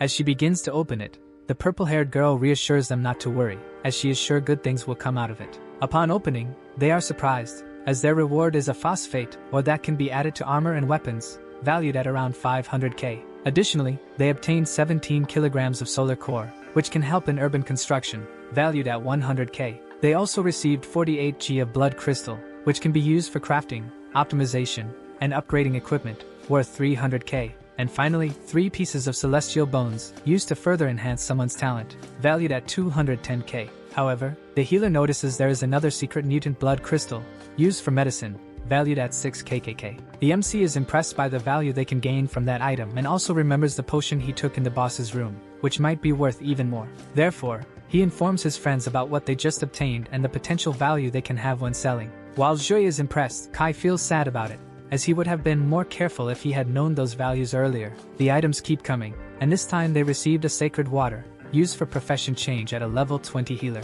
The drunkard warns that just 5 milliliters of that water can cost around 1 million, and they have more than 5 milliliters to sell. Thus, the muscular guy is happy for his friend, who will be able to improve her skills, and comments that it is rare to find this in a chest like that. The seer celebrates the rewards to the point of receiving a criticism from Juan, saying she looks like a greedy, selfish person. Then, she asks her friend to look at their captain, as his behavior is worse. The hero's greed is so great that he drools while calculating the amounts he will receive from selling, frightening his friends. After a day of training, the volcanic squad is strong enough to defeat a lair of armored lizards, and with the training, their synchronization increased. The only problem was his high alcohol consumption, as he continues to think of himself as the god of war. After 10 days, they managed to decimate a good portion of the lizards, allowing them to level up. Joy reached level 20, Juan also, and Juan reached level 12. Due to this, they take some time to relax and eat, while the seer asks Kai where they should go next. But suddenly, Sun Juan gets startled by a message she received, and the MC asks if she is okay. She replies that she received a message warning that a small group found a fallen corpse king and was caught off guard, thus causing the end of those people. It is explained that the corpse king is a completely terrifying monster that can appear and disappear at any moment, and is level 60. Fortunately for some adventurers, the corpse king is resting to recover from the damage of battle. Evidently, they comment that if those people had managed to defeat the king, they could be celebrating right now, but the opposite happened. With that, our hero asks Nuan if this news is recent. She replies that it is not, but soon some guilds will send people to investigate the case. She then realizes that the protagonist is eager to go hunt the corpse king. He explains that at this very moment, there must be many people trying to hit the jackpot. Therefore, he asks his team to gather, as they will go hunt the creature. Evidently, the healer and the drunkard are confident, stating that if the protagonist counts on them, they will leave immediately. Besides that stress, Jue also agrees, saying that the volcano team would be nothing without him and therefore, will go along with the group. Thus, everyone prepares for the journey in search of the corpse king. The next day, they are tired from the journey and arrive at a completely deserted and hot place. The healer warns that the trees there are about 20 years old and that if they reach 30, they could become fire spirits. While they were walking calmly, the MC, along with the muscular guy, notices something. Sibao recognizes those people. It is the Azuri team. He comments that the closer they get to the objective, the more teams will appear. As expected, 3 other groups had already arrived as well. Moreover, they must race against time if they want to have the luck to defeat the corpse king. Kai agrees with Ru, as there are indeed many people who heard the news and have already headed towards the location, in addition to others who were already in the vicinity. However, to everyone's misfortune, the healer begins to feel tired and cannot keep up with the group. Little by little, her vision starts to fade, but the MC appears beside her, asking her to rest and drink some water. Looking into the girl's eyes, the MC notices her unhappiness, as she knows she is the only one at a lower level in the group. She, not wanting to hold her friends back, insists that she is not tired. But the hero knows she is and says that if she isn't, then he is, and therefore he will rest for a moment. The rest of the group also agrees to stop, as they do not want to fight on an empty stomach. Moreover, the hero explains that the area where the undead king is located covers about 5 or 6 kilometers and still has several monsters without territory. Then, the seer asks what the plan is. He replies that he doesn't know, but they should stop and consider all the other factors before acting. The drunkard poses a question to Kai that goes as follows. With so many teams searching for the undead king, how will the volcano team be the first to find him? The healer, sad, can only lament. Meanwhile, Shuzi was talking to Hu, asking her to use her divination powers, but she says she cannot do that with such precision. Getting closer to the girl, the man says that the advantage they have is the fact that they have a seer on their team. Upon hearing this, she asks if he wants her to do a rain dance again. Then, he warns that the girl is forgetting that before being a seer, she was a feng shui expert and therefore knows exactly where the undead king is to regain his energy. Remembering, she warns that the undead king will be in a place with a lot of energy. Thus, the protagonist asks the girl to find out which spot on that peak has the most energy, as that is where the creature will be. She says she understands and will do it immediately. A few minutes pass, and our MC is worried about something to the point of not even noticing Kbum's arrival. Therefore, he explains to his friend that he was lost in thoughts about Muan, as she has some necessary materials to advance in class. Joy asks if he already knows the required recipe and if it is very rare. The MC replies that not really, but he doesn't know how to find it. While talking, he ends up having a flashback that, in the past, on the frozen island, he managed to discover an artifact that contained something, but it was not self-explanatory. Not understanding what it is about, the muscular man warns that maybe this is not a recipe but rather a riddle to be solved. None of them know what it is about, as that artifact is very confusing. Therefore, the muscular man mentions a place called Blazing Flame, where it is said that a tremendous heat takes over the area, even without any fire to cause it. However, while they were distracted, other people appear and call for Jiang. A group of people above level 40 says that it is an extreme coincidence to find him there. The muscular man asks if Kai has ever gotten into trouble with those people. He explains that he hasn't and that they must be part of the Huang family,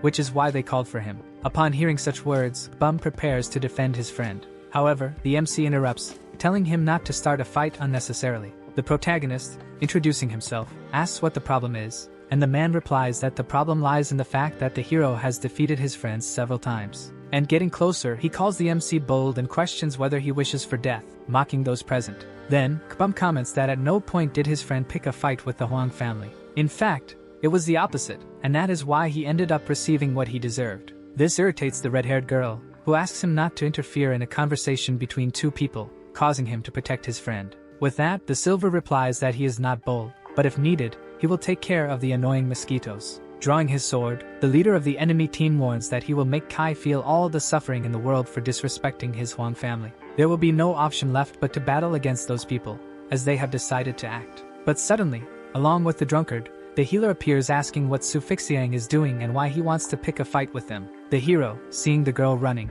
wonders if she knows him. The man asks what she is doing there, as she belongs to the army and shouldn't be with Kai. Given that Su's sister is extremely strong, the subordinate asks his leader to reconsider and leave this battle for another occasion. So, the man listens to his soldier and puts away the swords, saying that the protagonist was lucky this time, but that there won't be a next time. With a serious expression, the MC watches that man leave the battlefield, while he himself makes threats, in addition to tearing his arms apart so that he never fights again. Finally, they retreat completely, calling the Volcano team cowards and questioning how the Falcon team could lose to losers like them. This irritates the muscular one, who wants to charge at them, but is stopped by Jiang, who asks for calm. Still, the hero asks Sun Wan if she knows Xiaofei and Yang. She replies that she knows a little, since that man lives in the military barracks. She also warns that his combat skill is exceptional, comparable to that of a successor. This frightens the drunk Jue and the protagonist himself. The girl explains that the military places great importance on the 4 initial stages from level 1 to 20,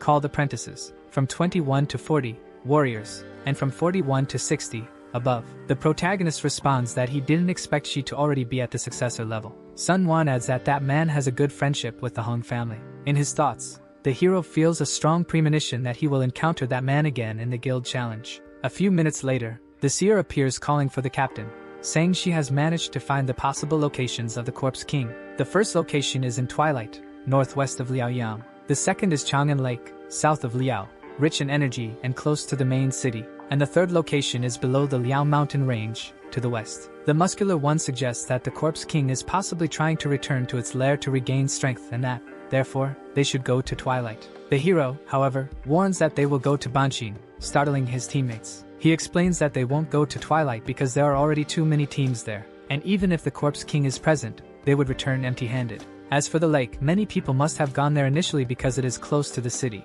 but it doesn't have much energy. Banshin, on the other hand, would be a convenient location for the Corpse King, as it could hide and be forgotten by explorers who would be busy elsewhere. 2 hours later, the volcano team heads to the chosen location. For some reason, the muscular one is scared. The drunk warns that since that territory is very large, they need to find the creature quickly and defeat it before other teams arrive. One of the possible hiding places for the Corpse King could be in a cave or tomb. Therefore, the healer hands out a poisoning potion to everyone, saying it can be used to resist the poison and not die from it. Thus, the protagonist asks everyone to drink the potion and start looking for caves and tombs in the area. Persia is already tired of walking and therefore asks if they can rest, but the rest of the group asks him to walk faster. He gets scared and asks them to stop joking, and the seer, wanting to scare him even more, says that maybe the monster is already healed and hungry. This makes the man even more frightened and he starts to run, while Kai asks who not to do that anymore. While running, he trips over a stone and falls. Looking around, he is startled by what he sees and asks the rest of his group to look closely as well.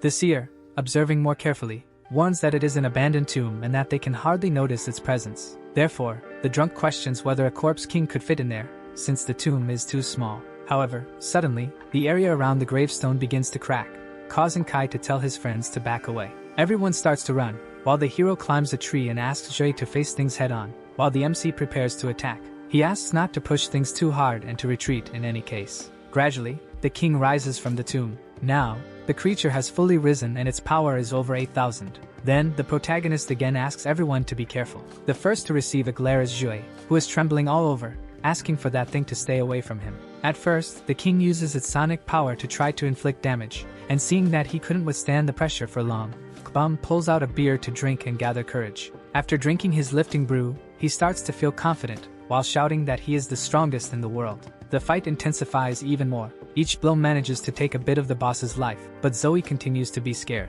The friends, hidden in the trees, realize that the muscular man's sword is not causing significant injuries. The protagonist also notices this and asks him not to advance immediately, but the boss is already preparing and strikes the young man directly. Another attack follows, but this time Kai positions himself to defend him. For a moment, the flames spread, allowing the group to hurriedly pull Klum away. The seer, looking at the fallen man, comments that this time they were lucky, as the undead king is already somewhat injured and will soon turn to dust. However, the girl with purple hair, observing the healer, notices something strange and begins to worry. The hero faces the creature when the system notifies that all damage dealt will be converted into healing, in addition to reducing the damage received. The wounds on the creature's chest begin to heal. However, there is no time for pauses, as the MC receives another attack, retreating and narrowly dodging. For a moment, Kai thinks about everything he has done so far, realizing that, despite the blows, little damage has actually been inflicted on the undead king. At that moment, the healer shouts for him to pierce the creature's heart,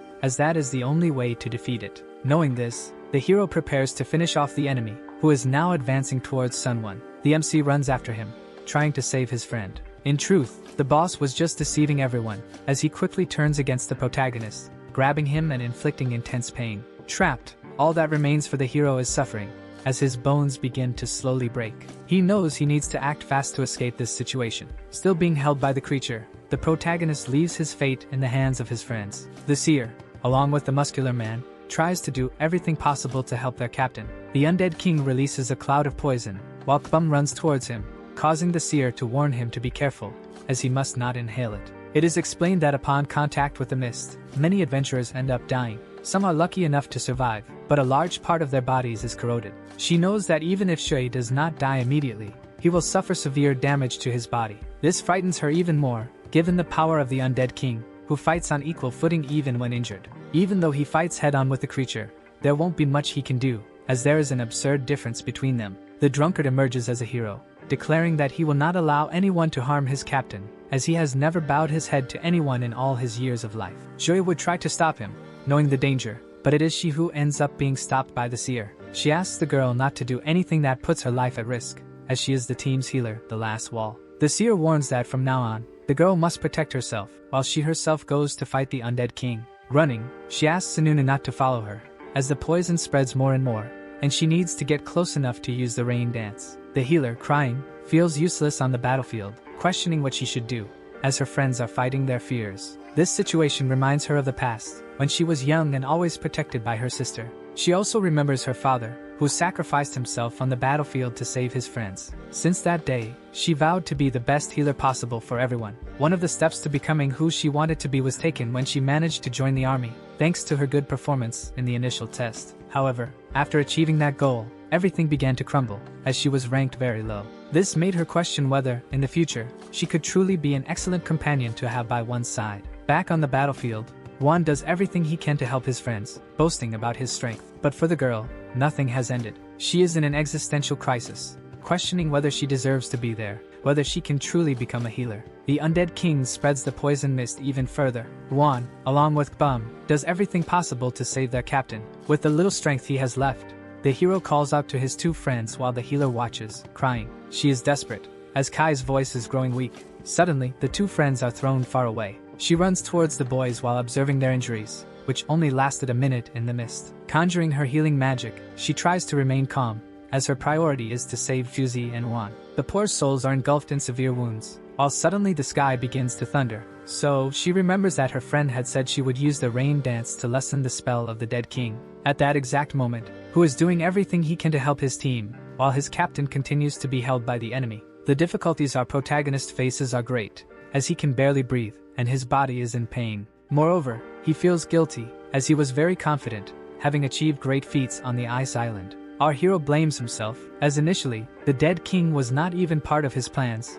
yet he still brought all his friends to that dangerous place. While she was distracted in thoughts and guilt, the seer suffers an attack, nearly being unmade. With that, she runs to help her friend, while again our hero is blaming himself for overestimating the enemy, making him question his strength. He closes his eyes, perhaps just accepting fate and thus giving up on the future. But his friends do not. They still stand tall, no matter the situation. This time, the attacks actually had an effect on the dead king, as our protagonist managed to free himself from the enemy's grasp. With that, the MC creates the motivation from the ashes, saying he cannot give up again, as he has a family at home waiting for him. He looks around and sees all those people doing whatever it takes to defeat the dead king. The damage he suffered was strong enough to make him writhe in pain on the ground, while he breathes heavily. Therefore, the girl with purple hair runs towards the MC, asking what they should do, as Shuzi, Hu, and Juan will soon be exhausted. Kai first asks the girl to calm down, as he feels like his bones are broken and needs her to examine him quickly. He looks at her, saying he fully trusts her, making her cry even more. She responds that she will do whatever it takes to help them. While they were recovering, the drunkard and the muscular guy were caught by the dead king and were about to be swallowed, but the hero appears at the last second. With just a kick, he manages to free them from the evil claws. Due to the kick on the monster, the protagonist manages to save his two friends and leaves the rest in the hands of the healer.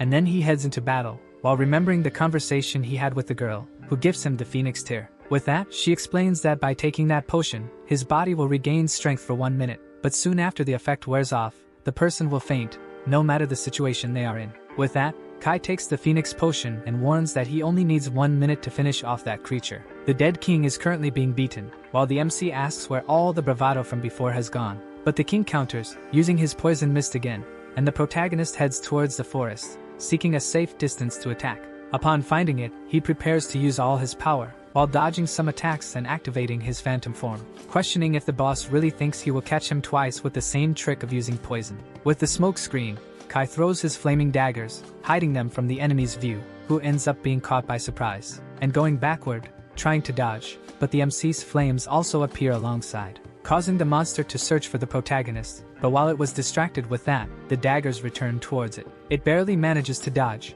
although it was scratched by one of them, but that is just a distraction. For at that exact moment, the hero appears behind the dead king, throwing his weapons and asking if he is this slow in everyday life. This time, the little daggers manage to pierce the monster, but as a consequence, Kai ends up getting caught, making his colleague panic again. But all that scene was part of the MC's plan. Therefore, he warns that he would not be captured twice like an idiot. In fact, our hero was keeping one of the daggers to stab directly into the chest of the dead king. As he fell, the effect of the flames began to spread. Gradually, he started to faint due to the effect of the phoenix wearing off. But along with him, the creature also fell. His friend approached worriedly, and, already conjuring her magic, began to reflect. Seeing the 3 daggers in the tree, she thought the protagonist had missed, but it was all part of the plan. They were necessary to hit the unprotected part of the back. However, while she was distracted in thoughts, the dead king began to move, making her question if it had really died. Nuan was scared, but she remembered that Kai had left everything in her hands. So, she gathered the courage to attack the undead king while she still had the chance. She was already prepared to plunge her sword into the monster's heart again,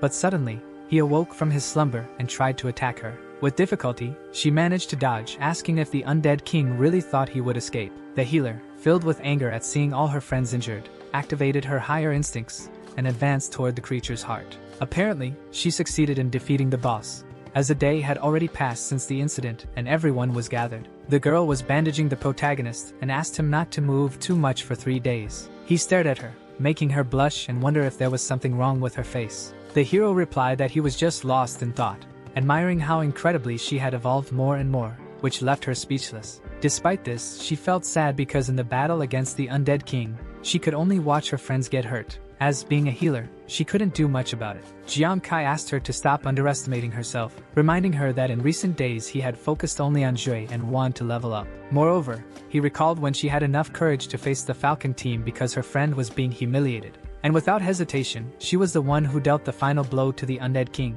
Therefore, he said she should be proud of her own achievements. Even if she didn't realize it, everyone there needed her. She felt happy and began to cry. Her friends appeared, saying that if it weren't for her, they wouldn't be alive and healthy to celebrate. The drunkard thanked her, knowing that this girl was extremely useful for them to continue fighting on the demon planet. Crying even more, she thanked everyone, knowing she wouldn't be there without them. 2 hours later, the protagonist asked if they were ready to open the treasure chest. Kai warned that it would be the first opening, as there could be first-class items, and even a high chance of finding a mutation artifact. Upon opening it, he was impressed. At that very moment, he was holding the Blade of Fiery Fury, a level 80 weapon worth over 350,000 coins. Unfortunately, none of them met the necessary requirements to use it, so they all agreed to sell it and make more money to help buy things. There was still another item that caught his attention, and he asked Sun Wan to check it. Using the system, she discovered that there was no information, as no one had ever received that as a reward. Fortunately, the girl had an identification card,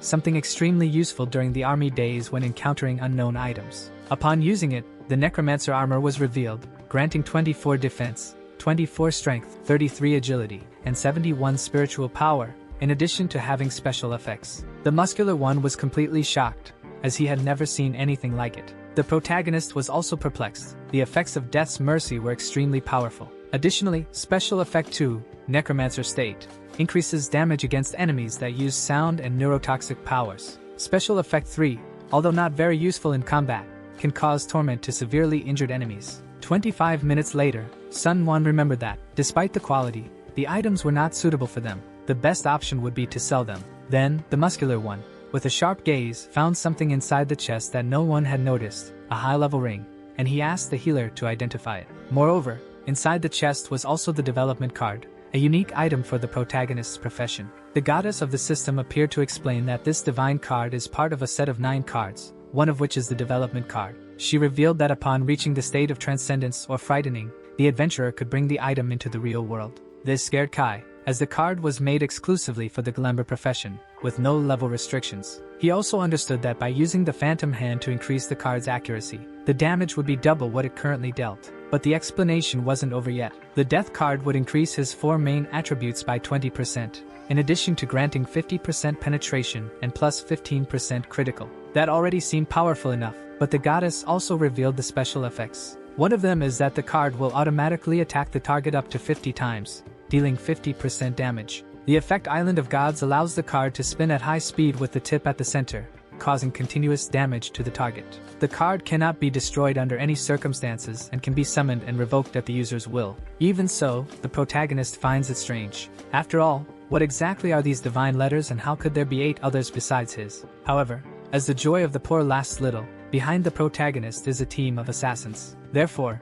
he asks his team to leave immediately. Already in the city of Xingyong, Captain Wei was admiring the view when his subordinate appears, warning that a country has discovered a portal. He is worried, as this is not common, since a specific profession is required to enter something like that. But in recent years, some countries have been able to find portals one after another. The only problem is that these portals lead to a single destination called Lost Earth. However, it is completely unknown, as its location changes every 6 months. The second problem is that this place has lost ruins, completely unexplored zones, unknown treasures, and advanced class materials. And finally, only low-level adventurers can enter Lost Earth, and the most intriguing part is that when a human enters, the system announces an event. The captain's subordinate is worried, as so far her country has not managed to discover a single portal, while 49 other countries have achieved this feat. Not to mention that only the countries classified in this event can explore the lost ruins and the treasures that will change the fate of nations. Therefore, while she was speaking, she questions whether her captain is listening.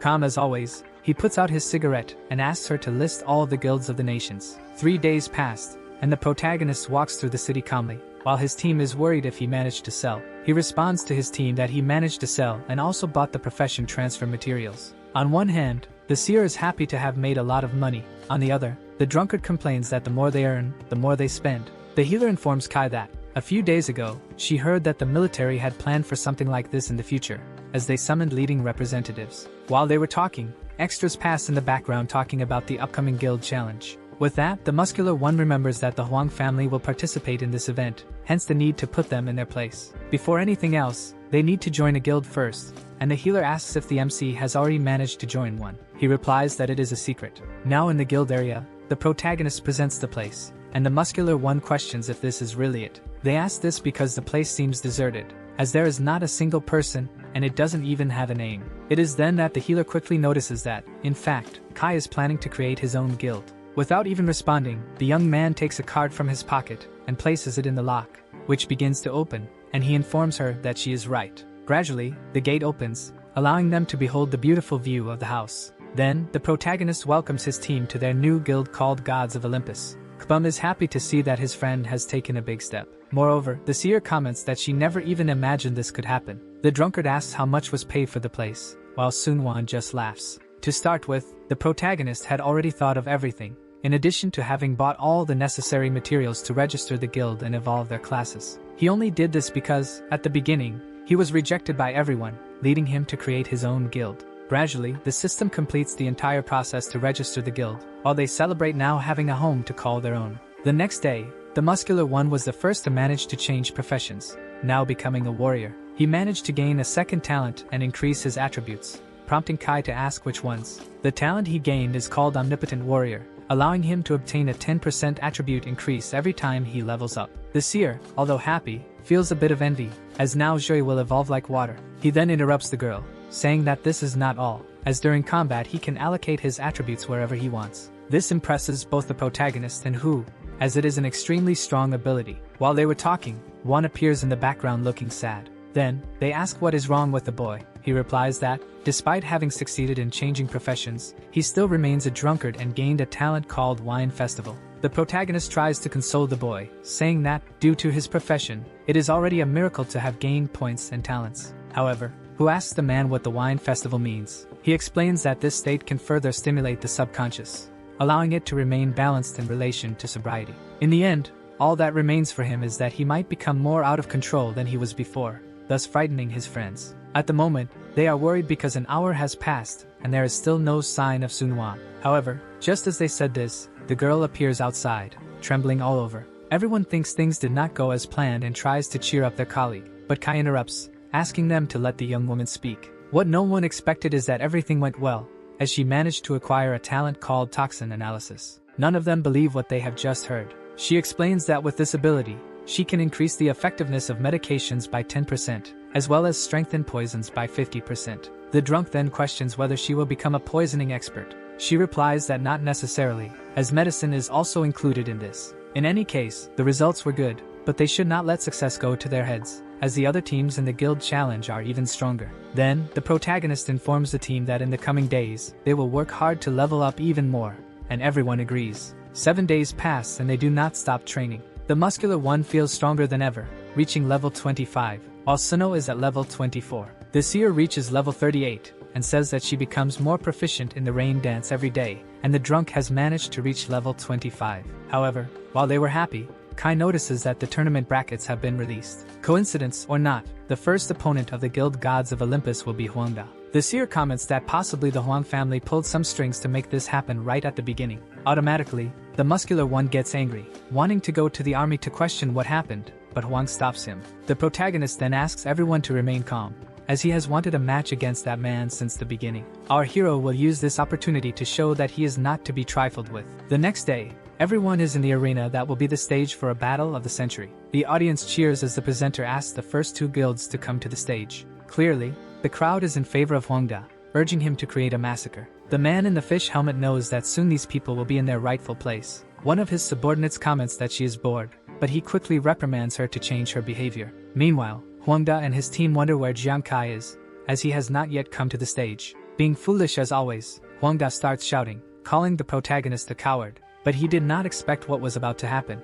The protagonist, along with his team, emerges towards the stage. Finally, everyone is gathered on stage, while the protagonist asks who the coward is now. Meanwhile, in the army area, the scientists have already adjusted everything necessary to evaluate the performance of Sun Wan and Jue. Next to him was Lu Jun, who asks the man to add another person to his evaluation. Additionally, the inspector on site informs that this was an order from Captain Wei, and the man asks who the other person is. Ludmila informs that this person is the leader of the volcano squad. However, what they did not expect was that the system could not evaluate him. The scientist is perplexed, as all the other members of the protagonist team have evolved at an absurd speed. The healer sister asks how this is possible. How can all the people who are with Kai evolve so quickly? For the redhead, this is no surprise at all. Returning again to the battle site, the presenter calls for the audience's attention. She explains that once the match begins, either side can leave the protection field, forfeit, or surrender. With everyone having understood these rules, she starts the fight. The only command Huangda gives is to attack all of the hero's friends. With that, everyone charges towards the protagonist. He quickly begins to organize his team,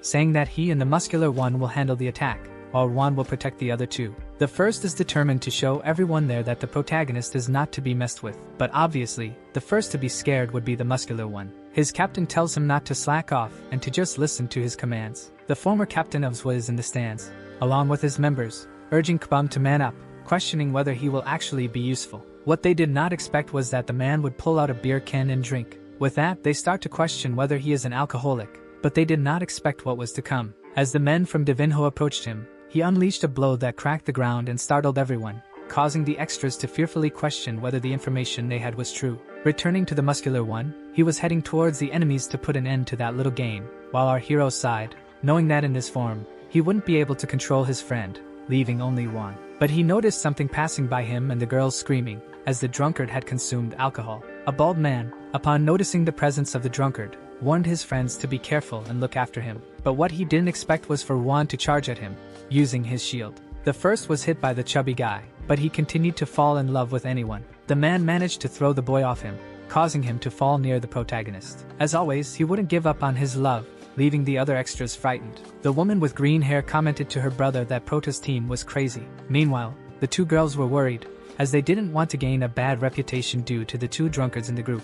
Activating his ocular power, the protagonist could finally focus on the other bolts. With that, Shui charged at two other extras using his power, Earth Tremor. Unfortunately, one managed to dodge, thanks to his quick agility, and went to counterattack Kbum. Thus, the MC warned his friend that someone was attacking from behind while throwing his daggers to help. But he was stopped by a guy using a shield, who stood all pompous, thinking it worked. Meanwhile, a blonde boy was going to attack the two girls, but the seer began to conjure her power. As she conjured, the battlefield started snowing, causing ice shards to fly towards the boy, who didn't expect it. She was pleased with the strength she had, but someone appeared to help that boy from before, and one of those shards ended up coming back to hit her. Madara told the blonde never to consider him a teammate again, as he was caught off guard by an obvious attack. This infuriated the swordsman, who charged towards the two girls, saying he would take care of them personally. What they didn't expect was that right behind him was the strongest muscular one, attacking them from behind. Once again, they narrowly escaped and would first take care of Jue,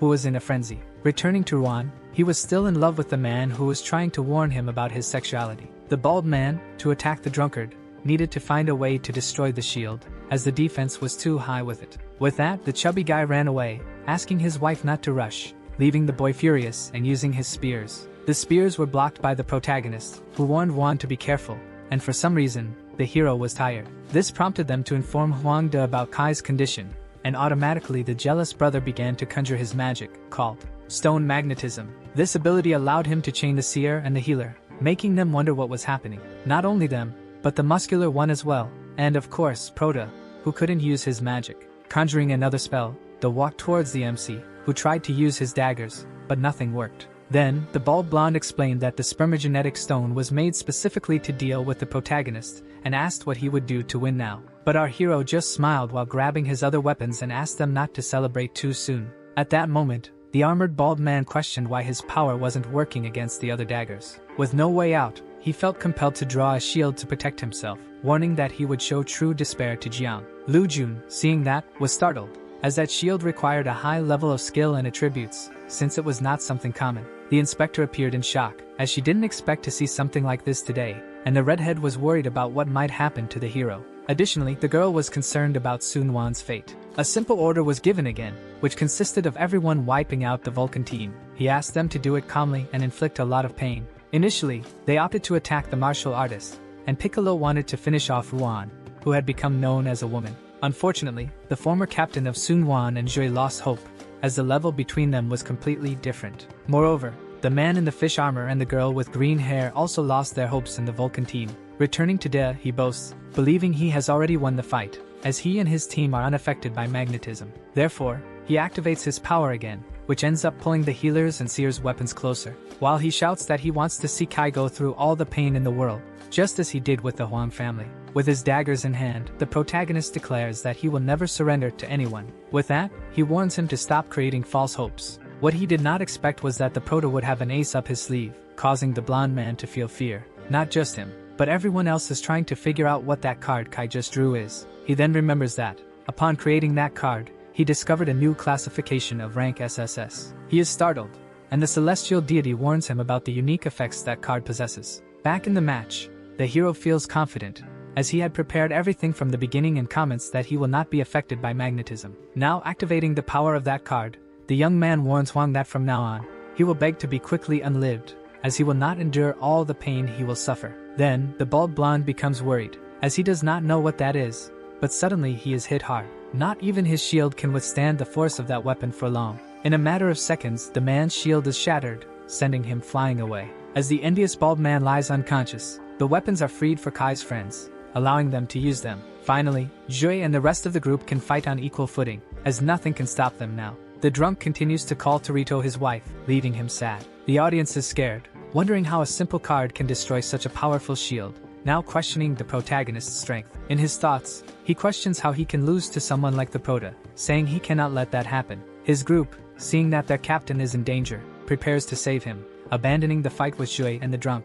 As promised before, the MC will make the bald man feel all the pain in the world so that he never messes with him again. Davizinho is worried, as his end is near and he gets hit in the middle of the chest. The inspector cannot believe what she is seeing with her own eyes, as it is out of the ordinary. Back to the bald man, he begs Kai to stop doing this to him. This infuriates the MC, as even in the face of unliving, the young man has not learned his lesson. With that, he activates the special effect of the card, which will cause 50% more damage and will not allow the man to unlive, and the blows will continue in sequence, making him spit ketchup. The viewers are terrified, as they cannot believe the brutal scene they are witnessing. Our hero will make that foolish man feel all the pain and despair in the world. As for him, unliving other people is extremely common. Then, Davizinho begins to plead for his life, asking not to be harmed, but it is already too late. At that exact moment, the Prota activates special effect number 3, allowing his victim to enter a frenzied state before dying. All the bravado of the fool is now gone. All he can feel is pain, his body being cut and broken into several pieces. He begs for help,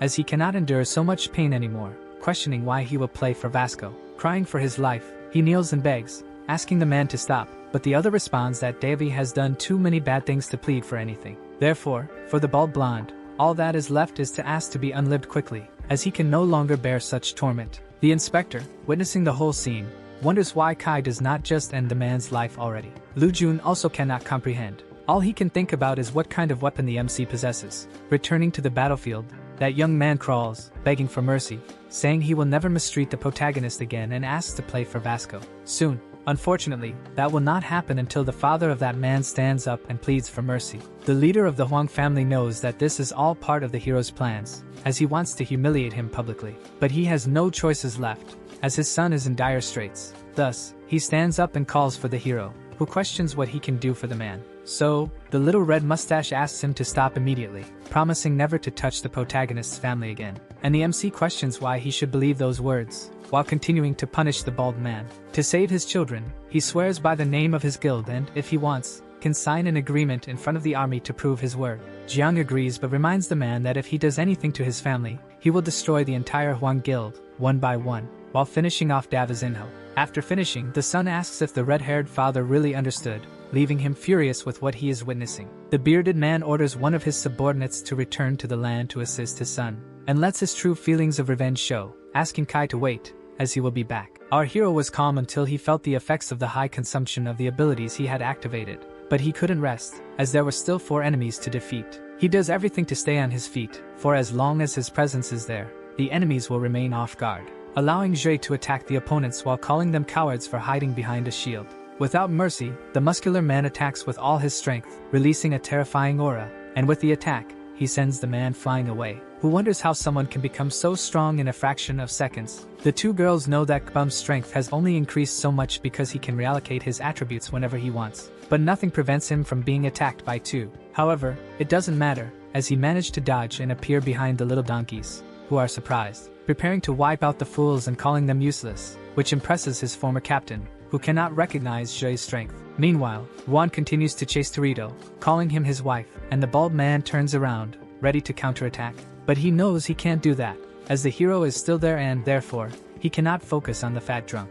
In the meantime, the muscular man continues to attack his rivals relentlessly, and they are scared, as they do not know why the MC has not moved until now. That's when they realize that perhaps the hero is tired and exhausted from using so many abilities. So, they become a bit hopeful with the glimmer of hope given to them. On the inspector's side, she is happy with the results Jue has been showing throughout the match. With that, she rejoices knowing that Team Vulcan will win this battle, but Lu Jun thinks otherwise, as Kai is out of the game due to high mana consumption. The healer also finds it strange that her captain hasn't moved after defeating Devi, and the red-haired Lu concludes by saying that now the other 4 have the opportunity of a lifetime. Indeed, their enemies will take advantage of this to attack the MC and his team, as he cannot do anything more. 2 minutes will pass, and Jue is gradually getting tired, and with that, his opponents notice a variation in his power, and so they feel more confident, as they just need to find the right moment to attack and, as a bonus, they don't have to worry about Kai. The battle continues, with enemies asking for more rounds, while Kbum uses the maximum of his power.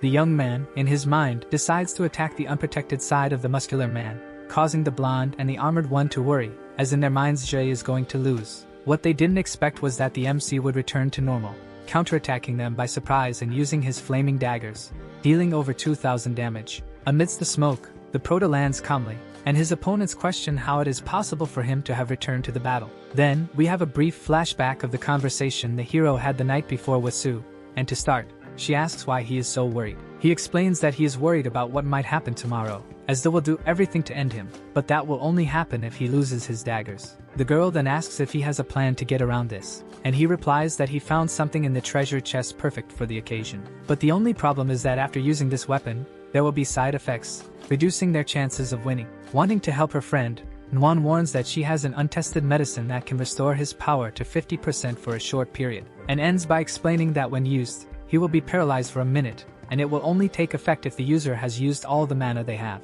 She doesn't feel confident with this pill, as 1 minute on a battlefield can change the fate of everything, but in Kai's view, she is amazing and has restored his confidence. The MC is standing still, watching his friends struggle against the enemies, and decides to take the medicine. Back in the present, he is ready to help his team, and the drunk continues to confuse the young man's sexuality. But before those two could get to know each other better, Jue appears behind Torito and defeats him with a single blow. He asks the fool to remember who Kbum is forever, while Juan cries for losing yet another wife. In fury, he asks Musculoso why he did that, and he replies that there are no reasons not to. Then, Juan decides that Jue will be his wife from now on. Unfortunately, the drunk is smelling something horrible, as is the rest of the group. With the drunk lying on the ground, the protagonist is happy because Sun Wan had prepared potions to help in advance. With that, he asks how the two are doing, and they ask him not to worry because they are fine. Thus, each of the enemies begins to disappear, and the presenter is about to declare victory for Team Vulcan, but Kbum is going crazy, scaring not only the presenter but the rest of his team,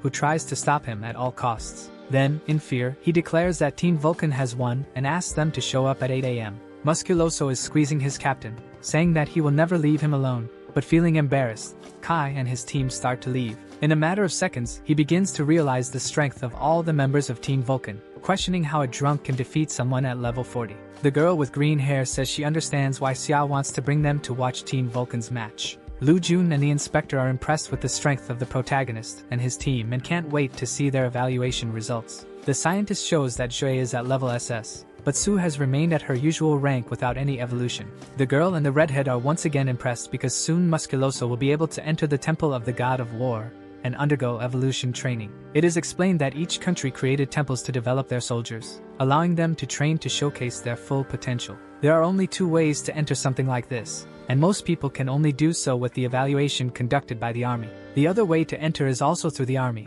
but being handpicked after reaching the required level. Once again, the impressed girl with purple hair comments that in all her years, she has never seen anyone enter the Temple of the God of War in just 1 year. Moreover, the redhead with glasses asks the scientist what Kai's ranking is, and he responds that it cannot be measured, startling the 2 of them. The reason is that the protagonist's attributes are completely uncontrollable, exceeding those of level 20 and even surpassing level 40 individuals. It doesn't end there, as in a single attack, the MC managed to deal over 24,000 damage, and when he used his card, the system gave a reading error. But the fact is that from early on, the hero unleashed all his power from the start, giving freedom to his team members. For now, if they were to give him a rank, it would be level D, and then they thank Professor Lee and inform him that they will report this to Commander Wei. Su's sister questions whether someone like Kai can be just a rank D, and Lu Jun simply replies no. With that, she gets angry, asking why he didn't object earlier regarding the mentioned level. He explains to the girl that possibly Lee's evaluation is not wrong, but rather the entire assessment process is flawed,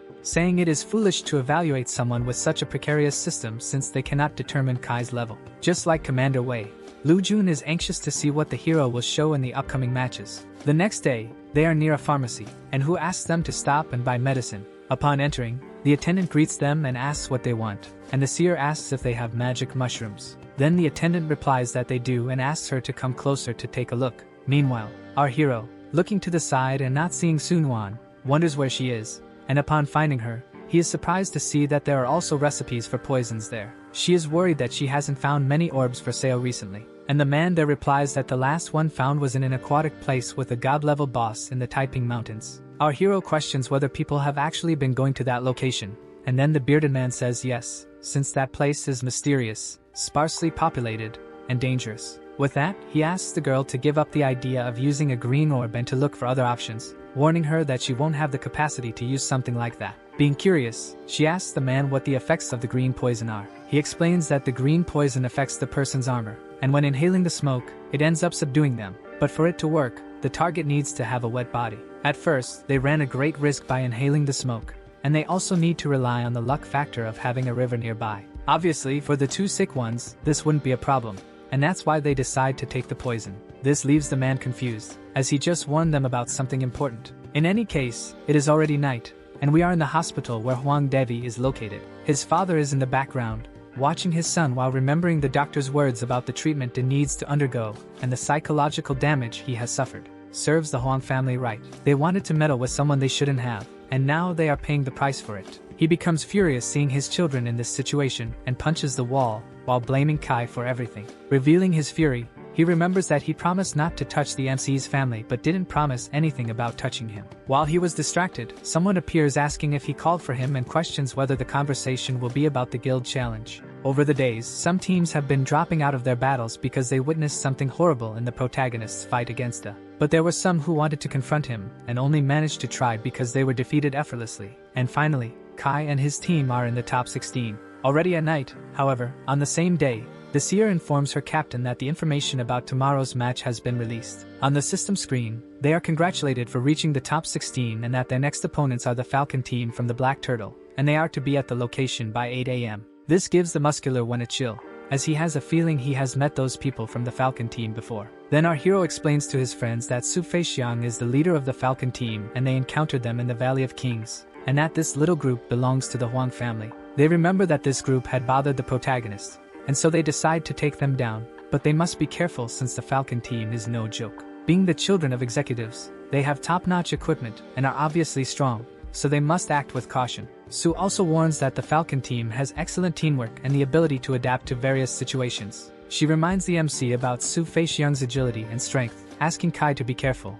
and he agrees with the girl. On the day of the event, the spectators are commenting that they will witness a good fight between the best teams of the tournament so far. Half of the audience is apprehensive about the fact that Sue could be Kai's nemesis during this tournament. At first, the blue-haired one tries to instill fear with his gaze while asking if the hero has forgotten what he said before. The protagonist stops his friend because Jue is currently irritated, asking the man in front of him not to be arrogant to the point of burning his own tongue. Thus, the MC asks them to stop talking and let their fists do the talking. Then the presenter starts the event, and the battle begins after the 10-second countdown. Some are scared, others apprehensive about what they will witness as the countdown decreases every second. One of the people cheering for the victory of the Vulcan squad is the blonde girl and the former captain of Jue and Sue. Finally, the countdown reaches 0, and the battle begins with each member heading towards their opponents. Taking a defensive position, the seer tells her friends to stay alert and be careful. Then Kai is the first to attack with his daggers, making Hu initially think he has surprised his opponents. However, what they didn't expect was that those fools would be able to block the hero's strikes.